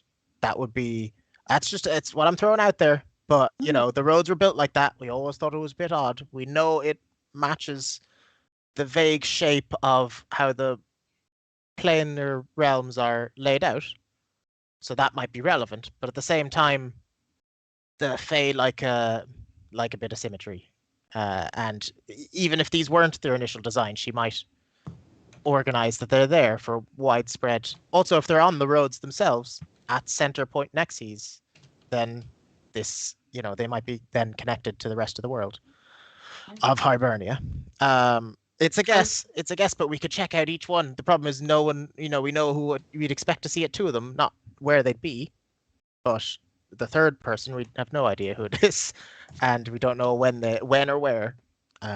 Only that we have a rough time scale. I was looking at it all came together, and it could be an idea. Lack of any other way of finding out these warlocks. That sounds like a great idea. That's my theory. It's the best plan that we've got. Certainly in the past couple of minutes. Yeah. Maybe you were saying that we're close to the. Yeah, the town of Ossory is just to the side of the top swirl, kind of from my map, but this map could be old. I don't know if that's. No, that's perfect. I remember us being quite close to them. Yeah, you're on the map we showed. There's actually a new one because the Widow's Ravine kind of doesn't exist anymore. You cured it. You healed the planet. But you are on that map. Ooh, does that brew? I wonder. The fact that we changed the map, I wonder if that screws her plans up at all. What if all her rows are slightly off now because we did that? That'd be cool. Oh no, I didn't carry the one. You are west of the top spiral, between the sort of you're kind of between Sleeve Gem and the Nanny State Mountains. So if you drew a line like an A to B from the Sleeve Gem, Chorus Mountains all the way down to Mickler, like that, you're on that line. It's easy to get to the roads, easy then to get to the spirals. So, exactly. That's exactly where you are. And the spirals are like around this. Yeah, you're not far. This is the funny thing about continent-based campaigns. We have not gone east, and the more we stumble around this plot, the more I realized I'm just like, I had plenty of things there. I just forgot to include the east part of the map. It hasn't been necessary. We did a nice little loop, and it's brought us back full circle. The west coast of Ireland is by far the most interesting place. yeah. That's where stories happen. Yeah. What is it? The ancient East? Who cares? Right? Wicklow. No, thank you. The ancient East. Yeah. I'm trying to escape fantasy or escape reality. Let's get into the hidden Midlands. Is that it? Yeah, it is. Yeah. Hidden Midlands is such a nice way to say the never visited Midlands. Yeah. Hidden, it's a small country. The secret. Yeah. It's only like half an hour to get to the Midlands and then out of it. Like, it's a tiny country, and yet we're still like, no. As you all talk, there is silence from Abby, Lanfalon, Sarah Susie. One, Keelan, give yourself DM inspiration. Woo! Actually, you know what? No, it dilutes Keelan's one if I give it to all of you, but no, it should be Keelan. Yeah. But I did want to give it to all of you because, but yeah, it's Keelan. Keelan, take DM inspiration. Because this is quite the counter opposite to the conversation you guys were having in Drift when it was Lanfalon, Abby, and Sarah Susie providing all the information. They've come to the table with nothing, and have just listened Wait, they don't have a cauldron for us or anything? They didn't get it. They didn't. They didn't get the cauldron. They didn't. We haven't. I've been rolling on the side. Rua got the cauldron. Yeah, we knew Oh, we knew that Rua got the cauldron, but the rock, Yeah. the we know where that is because of Arlington now. Yes, Whatever. you know. Yeah, you know where the rock is. The rock's bang center of that that section of the map and the crossroads. You know that's where the ritual is going to take place by that rock. Yeah. You. So that even means more. Yeah, exactly. That like. Was I drunk or was that a different episode or an episode I was not? It was a couple episodes ago. Oh, no, it was the last Easily- episode. It's been a long Easily, time. I I can can't say. yeah. You're hopefully you were drunk, but you know. Yeah. You know where Lou's spear is. You guys figured that out by yourselves, but they also knew that. But it's kind of like, well, we found the spear. It's like, yeah, whatever, we knew. Yeah. And Cleve Sullus, the sword, is the same sword that Lanfalon has been carrying since day one. You guys know that too. So he kind of came to something with the table, but he hasn't. They've done like I've been rolling every time I session prep to see how they're getting on. Boy, did they do not did well. They did like, oh boy, yeah, my little super troop, not so super compared to Huck's Punks, which I'm glad to find out. You guys are my favorite. Don't tell the other guys. Yeah. So alongside, they put little pins on the map, obviously where it is. Lanfalon does step up though and go, well, obviously Rian isn't here, same as the Fresh Prince. They actually went, and Quail is not here. Quail was with us. but we need her. Yeah, well, the Fresh Prince and Quail are sailing to the north, to the Cliffs of the Hunt. The Fresh Prince believes that if she has a conversation with the leader of the orcs there, she might be able to convince them to join us. Quail has gone with. Rian heard rumors of Trolltunga searching for something known as the Dingle Gin. Has anyone heard of this? I mean, I think that's actually come. Has that come up in a session once? Not in this timeline. Yeah, genuinely not in this time. Okay. The missing episode, the perfect beat for beat, couldn't have been better D&D missing episode. I remember liking the Dingle Gin. Yeah. You've met him in a different world, different time, in one of the Hibernias, where Iggy and Arlington don't survive. Remember the episodes Lucy and Wesley weren't around, and Luke. Yeah, that's what it was. But I wonder if you're not wrong, if those spirals might be at play here. Rian was heading towards, and he points out the sort of big empty gap southeast of Umbaha Glen. There's sort of this huge section in the Midlands of Eastern Hibernia, the hidden heartlands of Hibernia, if you will, that isn't mapped. The problem with the Hibernia map is, because of the Black Hound, it was impossible to find out what was in the center of the continent. So everything on the coastal sides, easy, you could sail around, easy peasy. All you have to worry about was orc pirates. But in the middle, very hard to place what's there. Rian seemed to think that that's where they were, but that might buy us some time, I think. Perhaps in the time it will take for the ritual to happen, he's gone there, but he's making his way back to, well, if I was to guess, the closest spiral. So, here.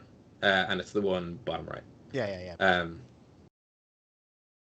There have been some rumors of a bandit band setting up near the Nanny estate, which I guess would be this one, and that's south west, bottom left. Yeah.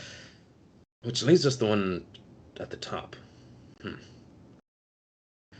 Well, we have, Trolltunga might be one of them, and yeah, he might be bottom right. And what's his name? Law Vogue. Law Vogue, bottom left. Okay, so he because southwest. Wait, where's the? I would have thought because last we saw him was near Sleeve Gem, right? Yeah, but he made his way back towards the ritual site. And Um, how good would it have been if we had actually managed to succeed in getting him to swear off? yeah. No, it was swear off Rua. If he did that end up being the deal in the end? That he has Oh to. shit! I better check the episode. He was going to join us, and I I think the deal was that he had to not help Rua. But I'm not sure that we won. I think we unsuccessfully. Yeah, I'll go check that episode. I To make think he sure let that us. I think he let us go, or didn't cause any trouble. Was basically what we ended up getting. I can't remember. Certainly, at some point in time on the table was him not helping Rua. Yeah, but I think we failed in the. My memory was that we failed at that, and so I was like, imagine we had succeeded. So like, haha. I better go check to what I agreed to, because that could make all the difference. Yeah, I'll go check that. I'll go check my notes. So whoever we don't know, the one that we'll fight we're least prepared for, would be there. We also don't know when, but we know it soon. I mean, Rua's already laid the groundwork. She's potentially just resting up and then going for it, like after she's messaged everyone. The good news is the days are back. So are they? Consider yourselves that wasn't no just, longer counting. Yeah, they're back now. Yeah. Okay. She's I returned. thought we're just giving everyone a taste. Like, this is what I can. Yeah. I thought it was. I suppose time will tell, but like Yeah. sneak behind the DM screen. Yeah, the days are back. Because I get fucking sick of it always being evening time. Tell you one thing, when it's always perfect time for drinking, you get very drunk. So we gotta sleep. We gotta sleep, guys. We cannot enjoy this eternal grand stretch. It's awful for my descriptions. I was getting very lazy describing stuff because nothing ever changed. So I was like, and that's my job. I wasn't immersing you in the world enough. So I'm back. I'm back, baby. I'm excited. All right. Should we take out one of these warlocks as quickly as possible? We're not prepared, but they're warlocks and we faced them before. I mean, I was thinking of taking out all three, but in theory, any one of them being taken out would be sufficient to scupper her.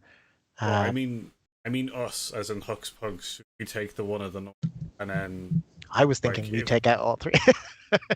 Hey, listen. Huck's punks. It's split up. Punks. I think we each take one, right? I don't know. I mean, we know Rian's got... I mean, so let's say Trolltunga, Rian and has a personal grudge there. He'll probably be heading there, and perhaps the people he's been traveling with more recently who are sea based know more about Trolltunga. Did we ever even really encounter him, or we only ever hearsay? Never met him. We never actually met him. We know the least. I mean, other than the person that we know nothing about. We heard he had bad employment practices. Yes, Avery. Interns. Yeah. Sorry, who was a pirate intern. Genuinely, you know when you have moments in your life where you kind of remember a stupid, embarrassing thing you've done and it stops you in your tracks? Genuinely, because I was such a green DM, and I feel so embarrassed about introducing Rian's backstory, like on a silver platter. Here you go, and then being like, "Oh, I'll chase it," and I'm being like, "No, later." I'm kind of doing that thing where you kind of get it, but you don't get it until later.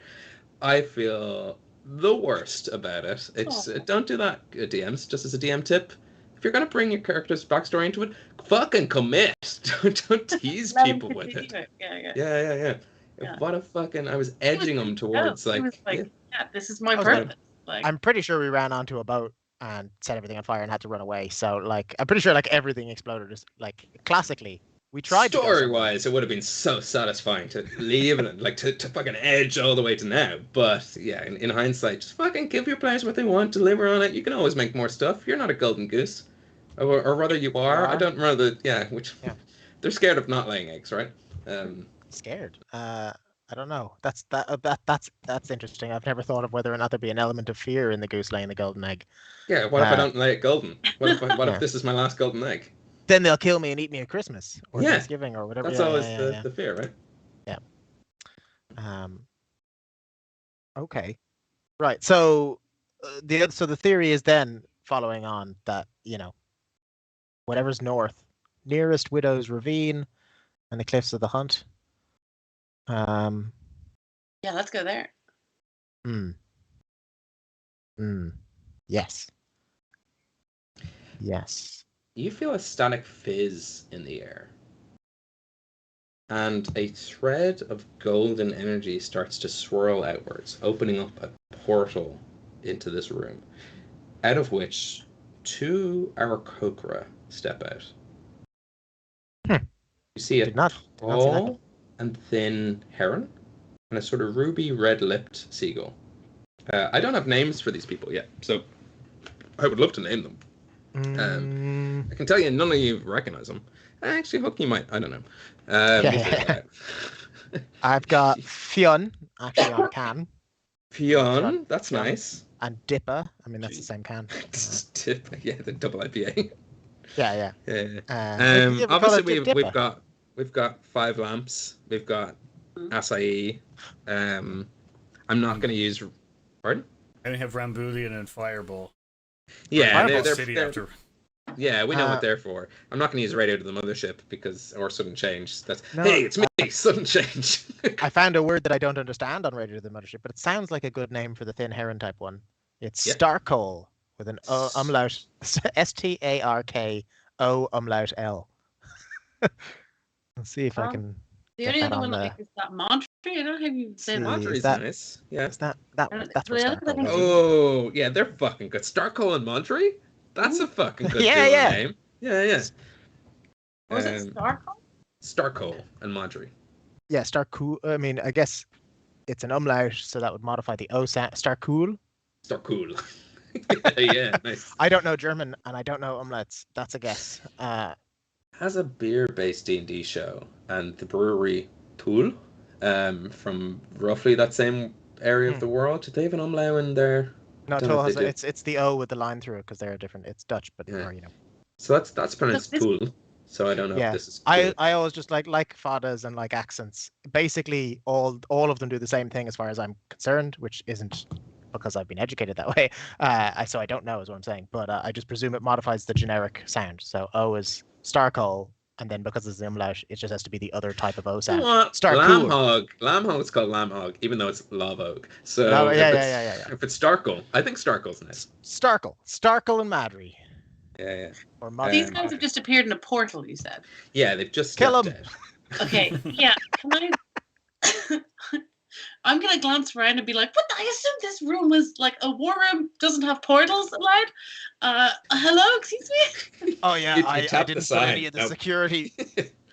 Where's the security magic? No portals allowed. And I suddenly jump behind Arlington. He's there. Yeah, he's there. Yeah. Silent as always. Are we gonna fight in the war room? Really? Gonna do the. Quit fighting! It's the war room. Yep. You're doing the Doctor Strange little thing.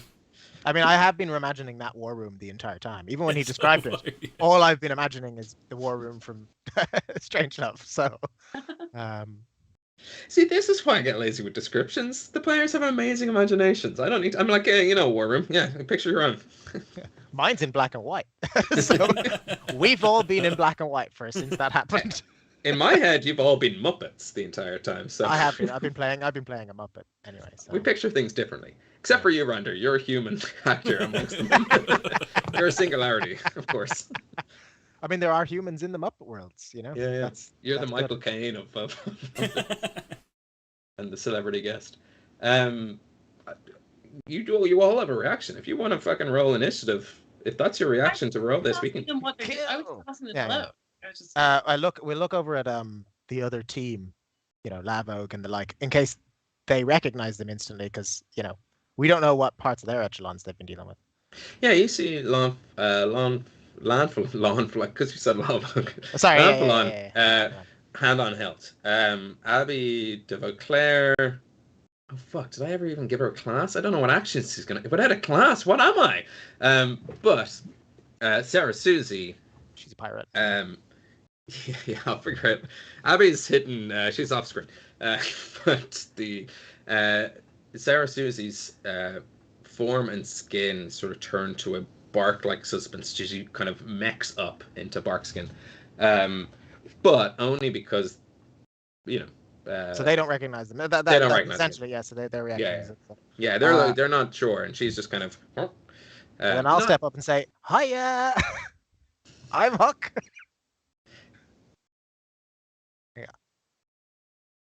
Nice. Not Oasis. Oh wow! How has it taken us that long for that? I don't know if anyone's ever cast Blur. No, this is the first time. Yeah, true.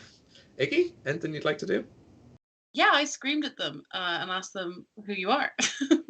Oh yeah, I was more friendly, and then Yeah, nice. The Heron, who I think we'll call Starkle, steps forward and goes, well, Huck Flintsire, you and your accomplices are under arrest for crimes against reality. Have anyone committed any crimes against reality? No, you got the wrong people there. I'm guiltily going to glance at Randy, but I say... What's going to be just like, am I? Oh, yeah. Actually, I know. You're not here for me. Actually, no, it's all right. No, I don't remember any particular crimes. Plus, we got some stuff to do. And do you have any authority? Where's your authority? Where's your identification? I'm a Fianna. Show me a badge number, man. Yeah. From where do you derive your authority to arrest anyone? 2 accounts Huck definitely can't say that. Opening a portal to the astral plane. 3 accounts of opening a portal to the Feywild. 1 account of opening a portal to a harmless demiplane. And it says here, you've died and come back to life. All of them having happened must be fine with reality. Vis-a-vis. Well, that's up for the courts on Oris and Vienna to decide. Okay. Oris and Vienna. And so where are these laws? Well, Huck, if you don't know, it only goes to damn yourself back in your headquarters of Umbah Glen. And that's where we should end tonight's episode. Damn it, they do have authority over me. Technically, I'm a Fianna. Yeah. I was like, they can't possibly have. I just have not recognized them. But no, I don't recognize. Oh wait, it's the one thing I recognize. I have to recognize. God damn it! I have to recognize. Hopefully, like you'll get bogged down in some red tape, and it's like, okay, cool, you're gonna court in like 2 weeks, and it's like we're gonna save the world or die in 1 week. Can I set my date for 3 weeks from now? Yeah. What do you know? Yeah, let's end. They That just seems portaled here. That's against reality. I'm going to use that. That's a good point. Won't stand. Material plane to material plane. Teleportation's fine. Sure, my material plane to their material plane. There's a lot of multiverses. I'm now aware of multiverses, so it's all crimes. How do I know that? How do I know they even came from my multiverse? You want the truth? You can't handle the truth. I'm gonna ask Randir to get his other Randir to see if they've disappeared from a different multiverse. Yeah. In some reality somewhere, we've all died and come back to life. Am I right? Yeah. I'll be your lawyer. Surprise witness, Randir 7. You from another reality in which you agree with me. Let's end the show. Let's end the third. That was fucking a whirlwind. Thank you so much for joining us in the audience, players. Thank you so much for playing along with the wild fantasies of our own creation. We'll be back in 2 weeks' time. That never changes. That's the one constant reality we can rely on. But until then, I don't think there's anything else. Just unless anyone has any announcements or otherwise, I think we can just close the show, right? Like, subscribe, ring that notification, share out to your friends. I fucking knew I was. Where's Wes when you need him? We almost got there without it. Imagine the one episode we didn't say it. We fucking that would be it. It is the curse. Yes, if you enjoyed tonight's episode, if you don't already, please subscribe. If you do, please tell a friend. We honestly just do this for the crack, and it's just a pure passion of love. If you share in that passion, spread the word, spread the good word of Homebrew and Hibernia. If I can, like, layer on top of that, look, Homebrew. What a great name when you like the show. What a terrible name when you don't know who we are. We're competing with like actual homebrewers making beer. Homebrew D&D rules. We are an SEO nightmare, so we have to depend on you to spread the word. So please do. If you've already told a friend, tell them again. Cut them out of your life if they listen to us. No, you don't have to do that. Only if you want to. But we'll be back in 2 years. 2 years. What? 2 years. 2 weeks. We'll be back in 2 years. Tell your What a time friends to catch skip. up. Yeah. One pandemic. Like and subscribe, but we're not actually posting anything for another 2 years, so don't worry about it. I've noticed a lot of nerds like things when they're cancelled, so maybe we should just cancel ourselves, and they'll be like, "Bring it back." So yeah, we'll be back in 2 weeks. What a time. cliffhanger ending. Who knows? Who knows when we'll be back? Maybe we should be more coy. Who knows when we'll be back? Yeah. You'll have to subscribe to be told. Yeah. We should play hard to get. We're too easy at the moment. I'm being told to drink water in the chat. If I haven't been, I will be soon. So let's close out this show. Thank you so much for watching. We'll be back in 2 weeks' time. Until then, look after yourselves. Be sound. Good night, and joy be with you all.